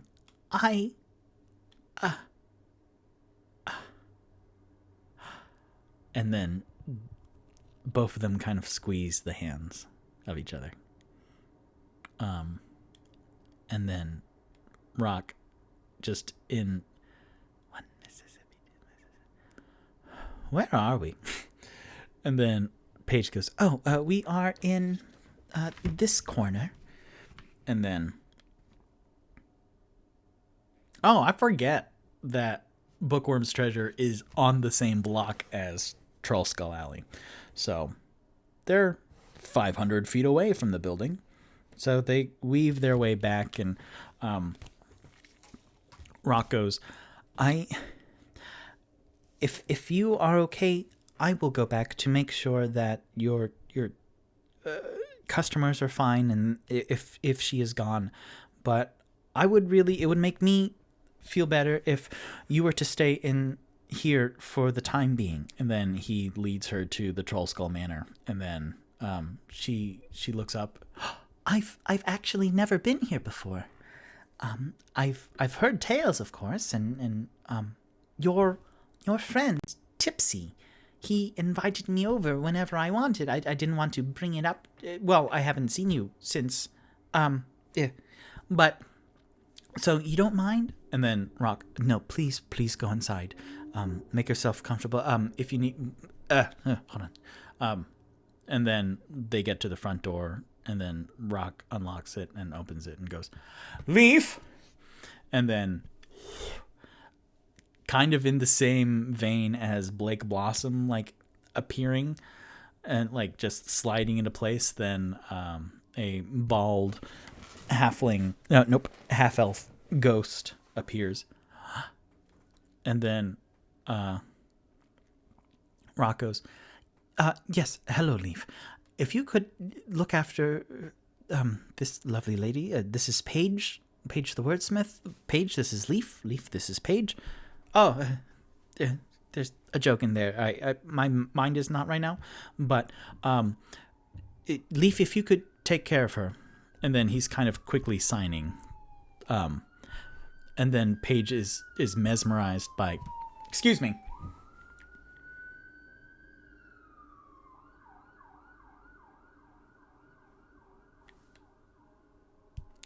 Okay.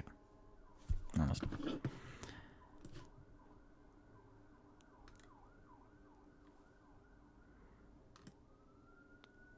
Tipsy #1 fan _ remind me.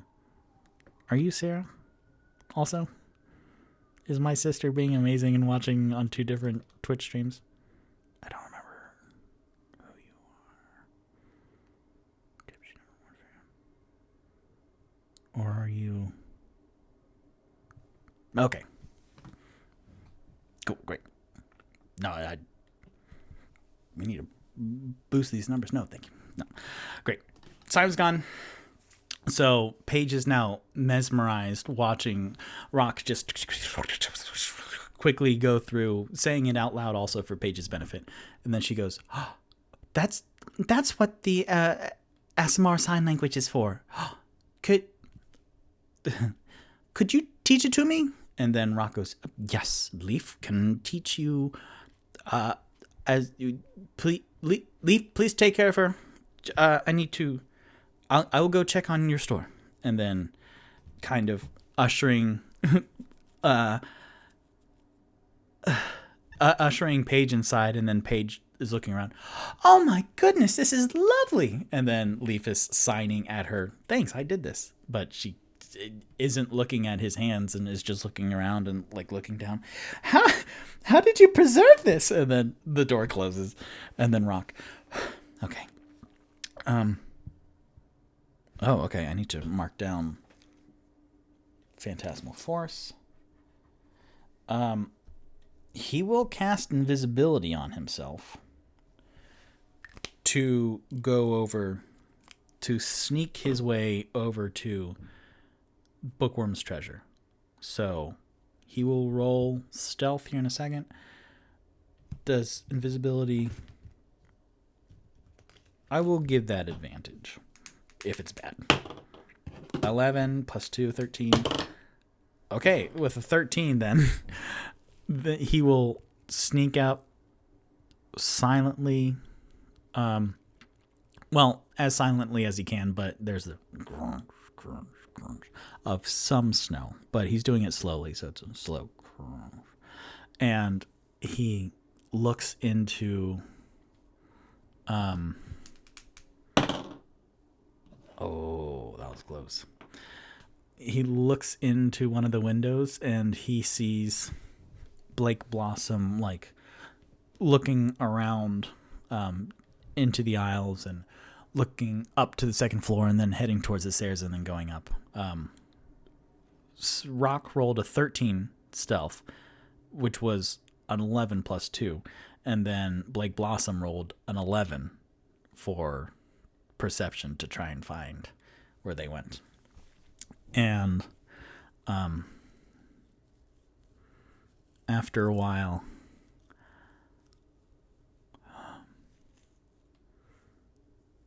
interesting. After a while, then Blake Blossom is just looking around. And she goes back to the bottom floor and is checking the aisles once more, but is slow in her approach because you can tell that it's a little defeated. And then she kind of looks down at the ground and like shrugs her shoulders a little bit and perks herself up and then just scans through the aisles again and then finds someone else. And then what we see on the outside is her looking and making eye contact and then walking into an aisle, and then we don't see her. And then Rock is like looking over to try and find her. And then she emerges from the aisle with this middle-aged human who's following her tracks and just starry-eyed, like, oh. And then she smiles softly to herself and exits the bookworm's treasure with this bookish human in tow. And then let's roll another stealth and passive perception. Oh! I love this game. Rock rolled a 3. Blake Blossom rolled a 2. So, as she exits the aisle and walks pretty quicker than Rock imagined, towards the door with this starry-eyed, hypnotized, charmed man behind her, then as the door opens, then it kind of slushes in the ground, which also covers up Rock kind of flailing backwards and then like his feet sliding in the slush a little bit. And then he pauses, and then she's right there with the door open. And then she walks down the street away from, like, just off in a random direction with this guy who's just, like, checking out her body in a crude way. And it's just like, and then just with her new pet, she goes off. And then, how far away is Message? What's the magical range of that? Because that'll be the easiest way. 120 feet. So then after Rock makes sure that the coast is clear with a 6 plus a 1 perception, so that's a 7. So he's just like, he hears in his chest and his ears.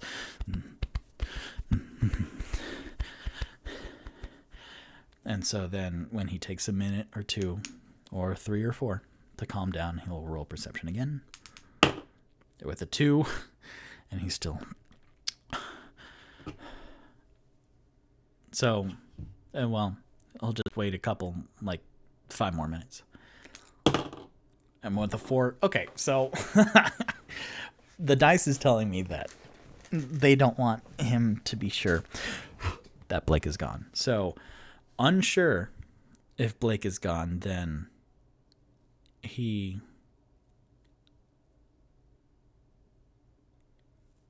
this is like 15 minutes. He will disguise himself once more as this time as Paige. And then he will squat down a little bit just to make sure that the height will wind up. And then he will go through the aisles just really quickly to make sure that everyone is okay. All the customers are still fine, but not in a committal like, can I help you check out? Because he doesn't know how everything works. He just wants to just touch base with all of the customers and then go back and get Paige real quick and then come back, because that'll be like 25 minutes. And I don't want to leave. Rock doesn't want to leave any customers unattended and like for the store of the woman that he likes. So he will do that. He will roll another performance as Paige with a 19 plus 1. Where were those? No, that's great though. With 20, then he's studying Paige is a very bad way to put it, but he has been admiring Paige and her idiosyncrasies. So when he acts as Paige, then he gets the voice pretty good because the voice is so similar. Whoops. But then making sure that the 14 remaining customers are satisfied and happy, then he will run and go get Paige and then bring her back.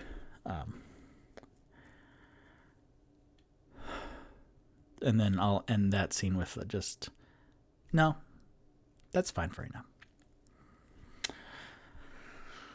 So then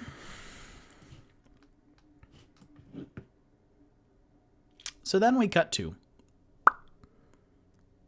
I want to do really quick math on this. Some hours later, we have a dwarf barbarian leaving a ramshackle, very smelly kind of storefront with the biggest smile we've seen yet. So, real quick, I don't want to spend too much time on this. Money-wise, again, Onyx has being processed.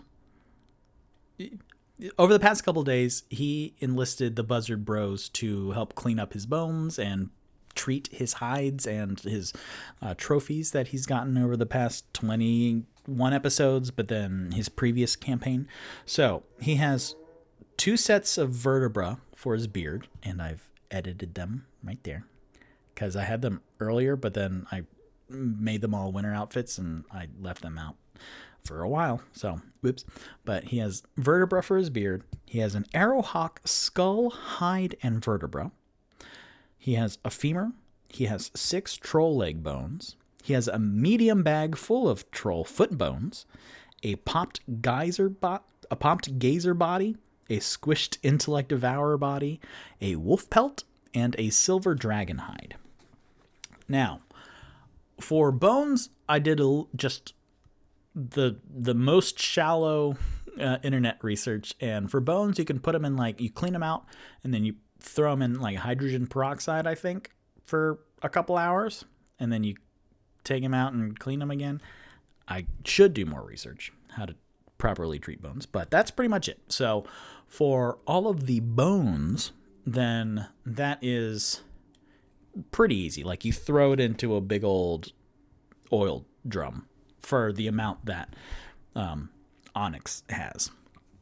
And the cost of that, let's just say that, let's see, a femur, 6 troll bones. Okay, so for the arrowhawk vertebra and skull, arrowhawk skull's probably, how big is this, Victor? Don't just, 2.5 feet tall.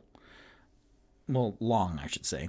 And then for a vertebra, for that, I would say that, you know,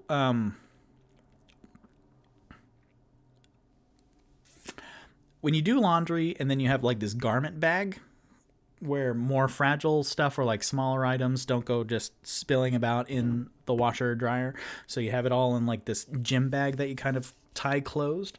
So I'm thinking for a vertebra, the arrowhawk vertebra, you put one of those in there, and then for the double vertebra, just in general, then that's like another medium-sized bag.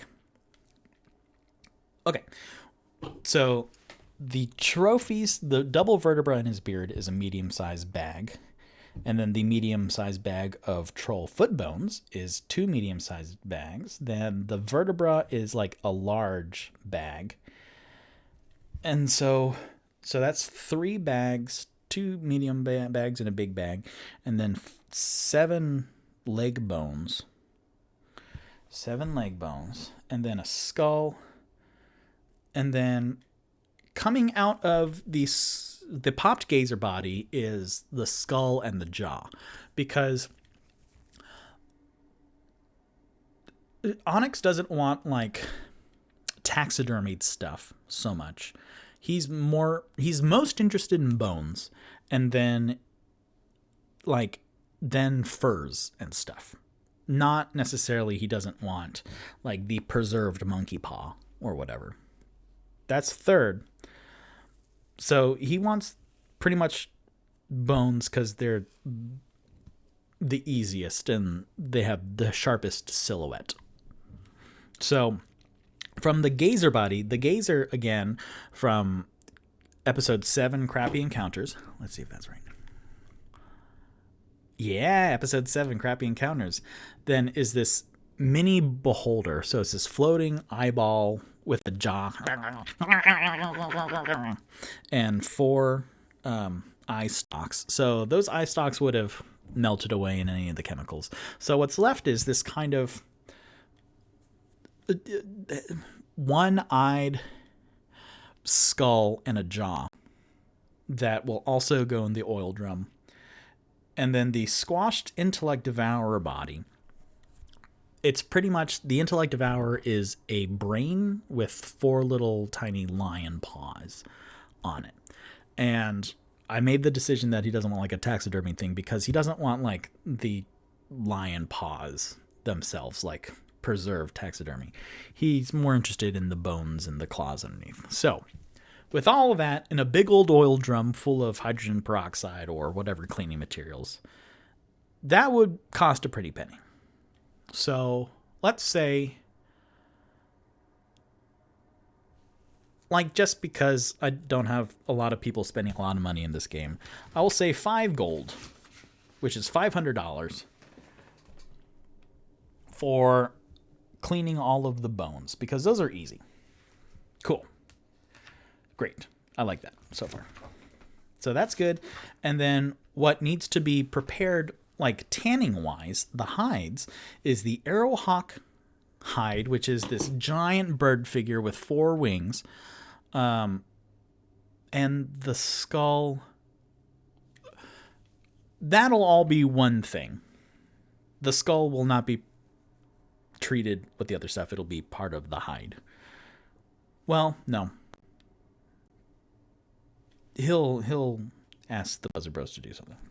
So he's preparing the hide, and then the wolf pelt, and then the silver dragon hide. The Arrowhawk hide and the wolf pelt will be, let's say 3 gold and 2 gold. So 3 gold for the Arrowhawk hide. $300.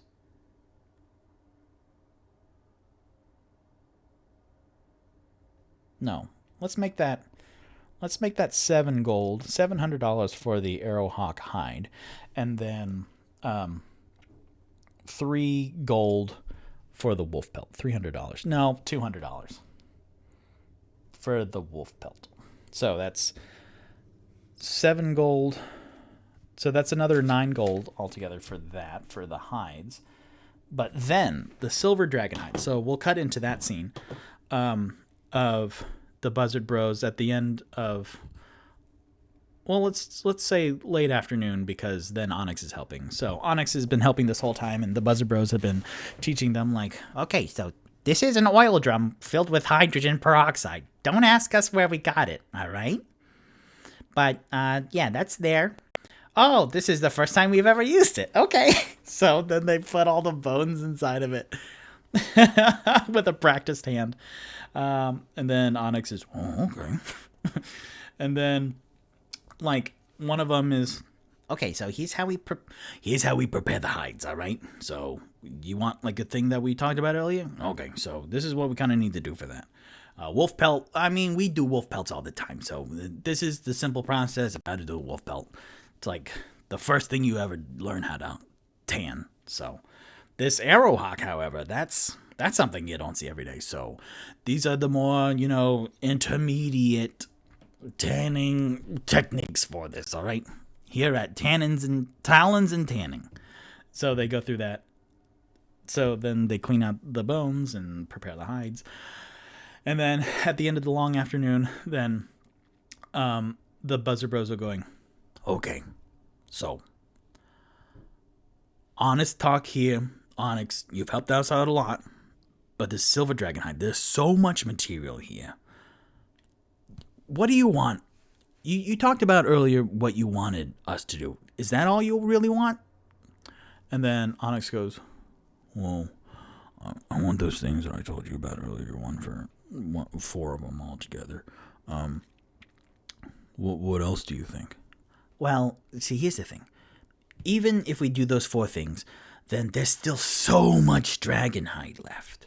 So what we were proposing, what we were proposing is we take half of that. We from that half, we can do those 4 things, and then we could save it in the back pile. And whenever you want some more, you just come back, and then bada bing, bada boom, we got you. The other half, as a token of our new friendship, if you don't have giant plans for this giant swath of silver dragon hide, we could treat it, and we could take our time so that we don't have to rush. We could do something. We could sell it for you, among other things, and then you get a pretty penny. And by that, the silver, which is shod, half of this silver dragon hide, Onyx. Do you know what a sun is? Oh, it's the thing. No. In terms of like coin here in Waterdeep. Oh, no. Okay. Do you know what a harbor moon is? No. Sun is 1 platinum, which is $1,000. 1 sun, 1 platinum is 10 gold pieces. 10 dragons. So we can get so many suns and so many harbor moons, which is 5 platinum. He reaches up his hand with the big black feather fingers. 5 platinum for 1 harbor moon. We could sell that, and we could make so much money, Onyx. Huh? Vicky, what do you think? I think that's a wonderful idea. Honestly, there's so much here, and we could do all your things. We could do those 4 things, and then we could do other stuff. Onyx, baby, this is a good idea. Baby bone boy, it's a great idea. It's a great idea, Onyx. Think about it. Okay, let's do it. Well, for real? Yeah, that sounds like a good idea. Oh, baby. And so both the Buzzer Bros come up and like just peck at and kiss his cheeks.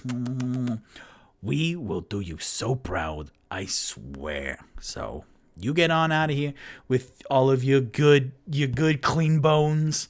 Go on. Oh. Okay. And so Onyx walks out, and he now has his double vertebra, but now it's 3 vertebra and sometimes 4. Like just what at the beginning of D&Me, he has a braided beard that instead of hair ties, then he has like individual vertebra at the ends of it.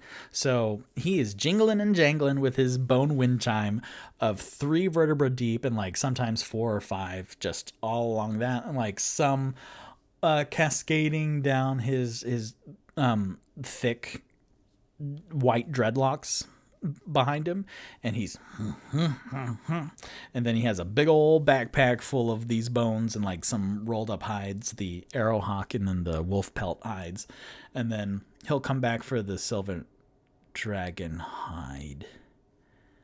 No, he has all his vertebra back in his beard, and he's very happy. He has this big backpack filled with all the bones, and then on one arm, then he has the 2 pelts Yeah, the two hides rolled up, kind of sleeping bag style bedroll, and then underneath, then he has some canvas with some of the silver dragon hide underneath it, four bolts kind of that. So he is laden down from the Buzzard Bros Butchers and Talons and Tanning, and is walking out, and there's like, he is floating in the field ward and just thinking of all the things he could do with these bones, and then he hears oh, Onyx. And then he stops. And then coming around into his vision, then he sees this long, dark, straight hair, this very chiseled jaw, pale skin, and this bleeding red dress float into view. And it is Amber Rain. And she goes, Onyx, the dwarf barbarian. Oh, isn't that cute? Is that what you call yourself? Onyx, I guess that's kind of funny because it's like juxtaposed, or just, you know, it's not really honey, it's not really you.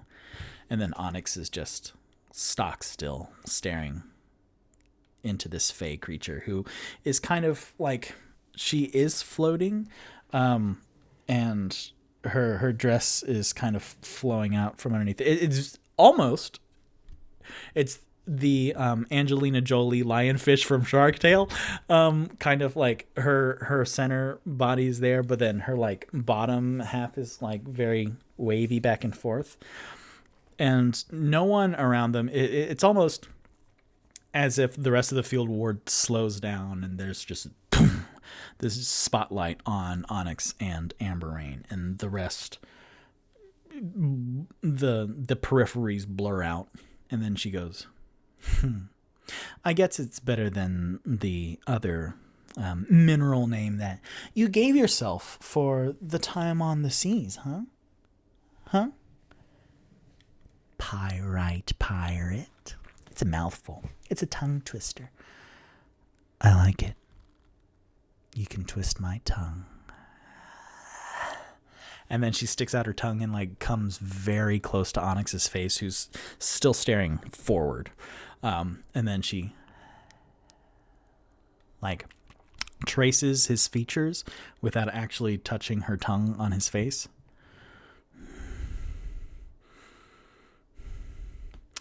What's the matter? Aren't you having fun? Oh, wait. So those good guys you're with, did they turn you? Are you not fun anymore? 'Cause there was a time in your past where you could do whatever you wanted. And honestly, that was really hot. So, are you?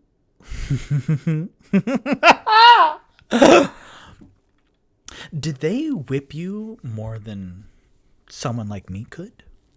'Cause I like a man that can do his own thing whenever he wants. He could do whatever he wants. Is that not you anymore? Are you settled? Do you have friends now that you care about?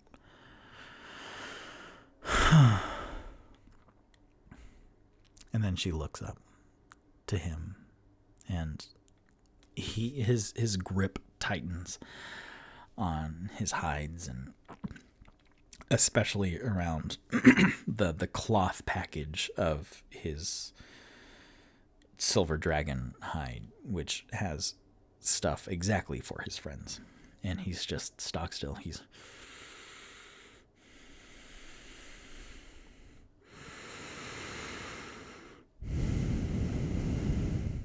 oh, come on, Onyx, baby, honey.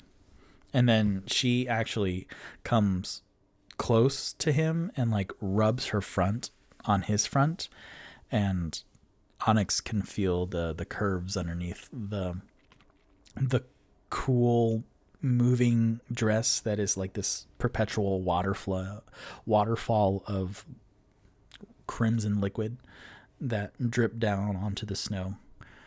And then he looks down and looks up, and she goes, maybe I can get your attention with this. And then she like gathers up like this handful of red liquid in her hands from her dress, pulls it from her, and then smears it all over his freshly treated hides and all over the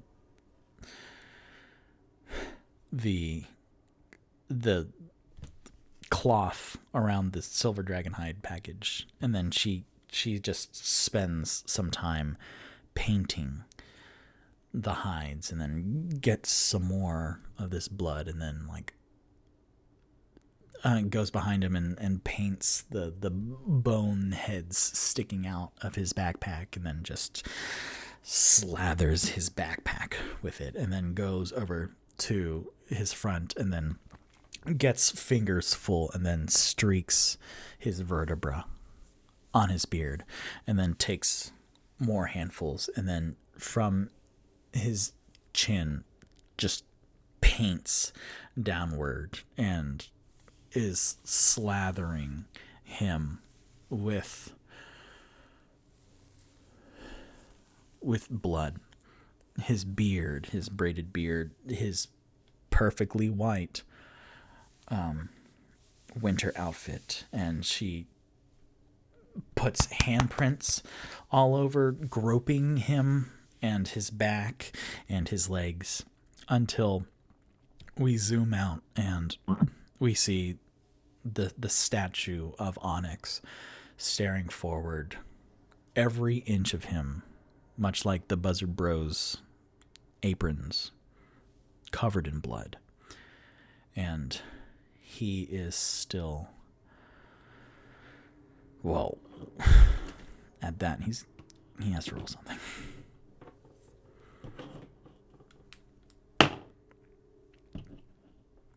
Constitution saving throw. He has a +5 modifier. He rolled a natural 20. So he is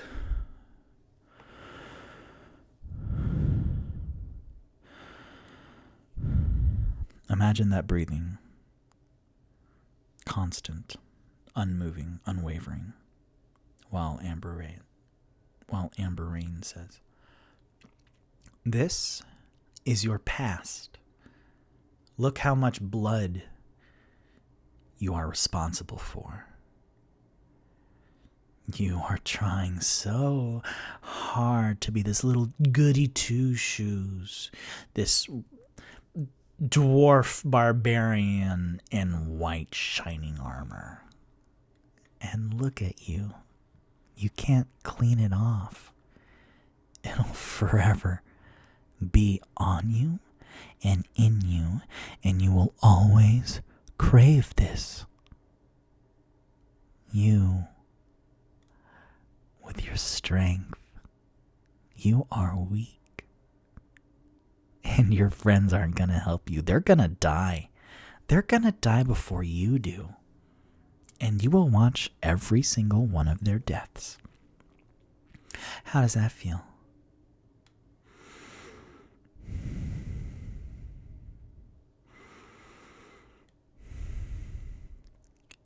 How does that feel, Onyx? The dwarf barbarian.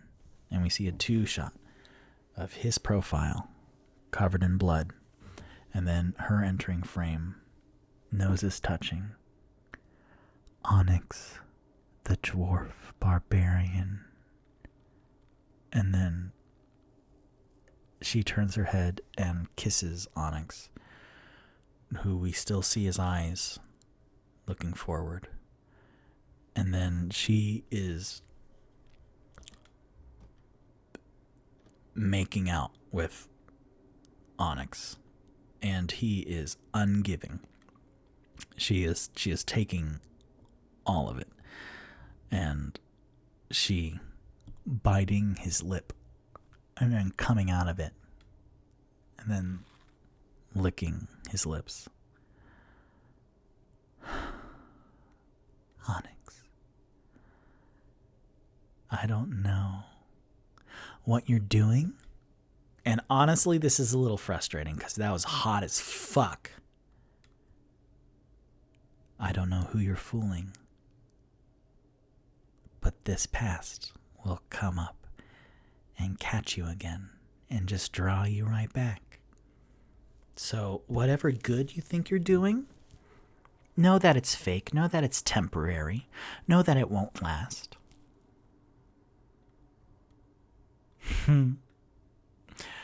If you want a good time, go into the Feywild and you can have me forever. And we can bathe in blood. In everyone's blood. So. And then she comes close. And then kisses one eye.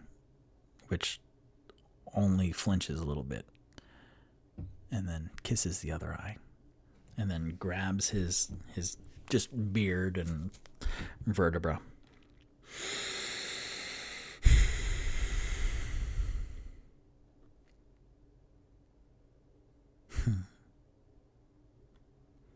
And then Onyx blinks. And then when he opens his eyes, he is back in the field ward. There's no blood on him. He is standing exactly where he was. No sign of amber rain anywhere. And he will roll another Constitution saving throw. 12 plus 5. All right, with a 15. Or no, with a 17, which is still very good. He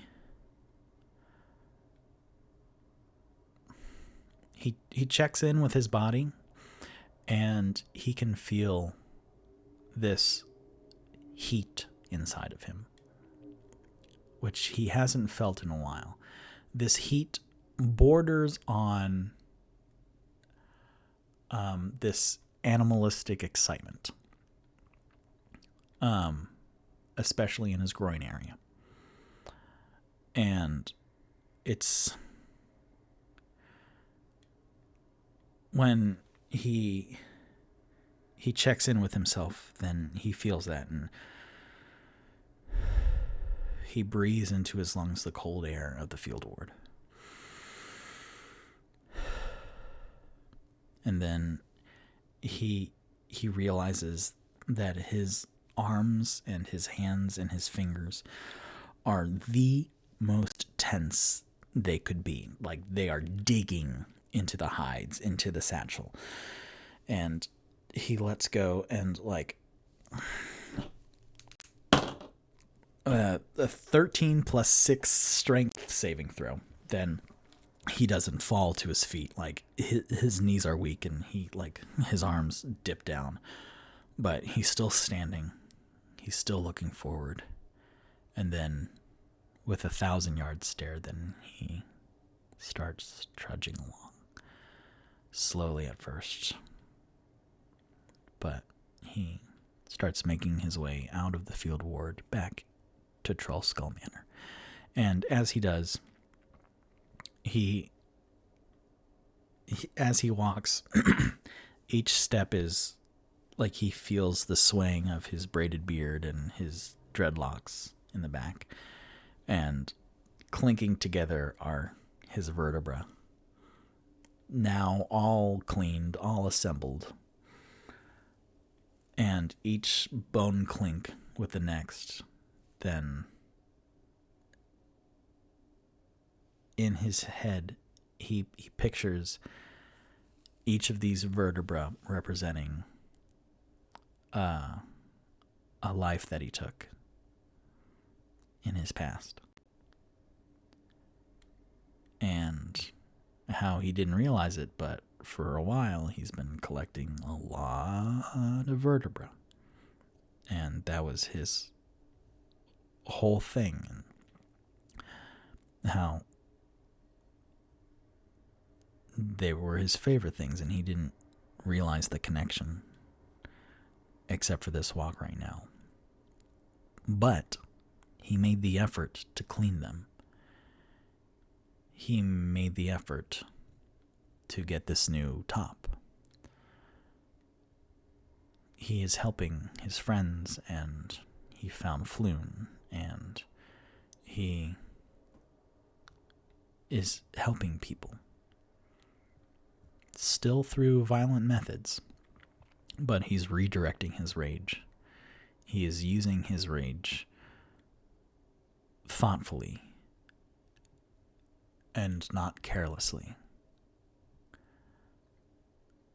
And his grip retightens on the satchel with the 4 fabric lengths of silver dragon hide that he is preparing for his friends.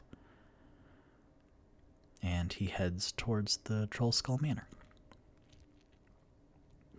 And with that dream scene, that's where I'm ending tonight's episode. So, wow.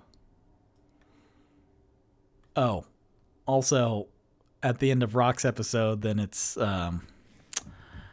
Fey Day Mayhem 2 out of 4, and then at the end of this scene, it's Fey Day Mayhem 3 out of 4. So we'll see what happens next week. All right. Good storytelling, huh? I do like when some episodes aren't, like, they don't end like the majority of them do. It's like, oh, wow, that was amazing. We killed a lot of kobolds. Thanks for those 8 natural 20s. Like, these scenes are really amazing. So, thank you very much for watching. My name is Victor Rivera, and this is D&Me, where I play Dungeons and Dragons by myself and stuff. I stream on Wednesday nights on Twitch at 7 p.m. Eastern Standard Time, and I throw up the video on demand Thursday mornings up on YouTube. Today's show will be up Thursday, January 13th, and next week's episode will be live Wednesday, January 19th. You can find me on Twitch, YouTube, Facebook, Instagram, and Twitter, and in podcast form and a bunch of other stuff. Where? On this link tree, linktr.ee/DnMeAdventures. I roll to see which of my characters gives tonight's outro. Oh, I should do that. That's clever. Last episode was Toot Toot. So,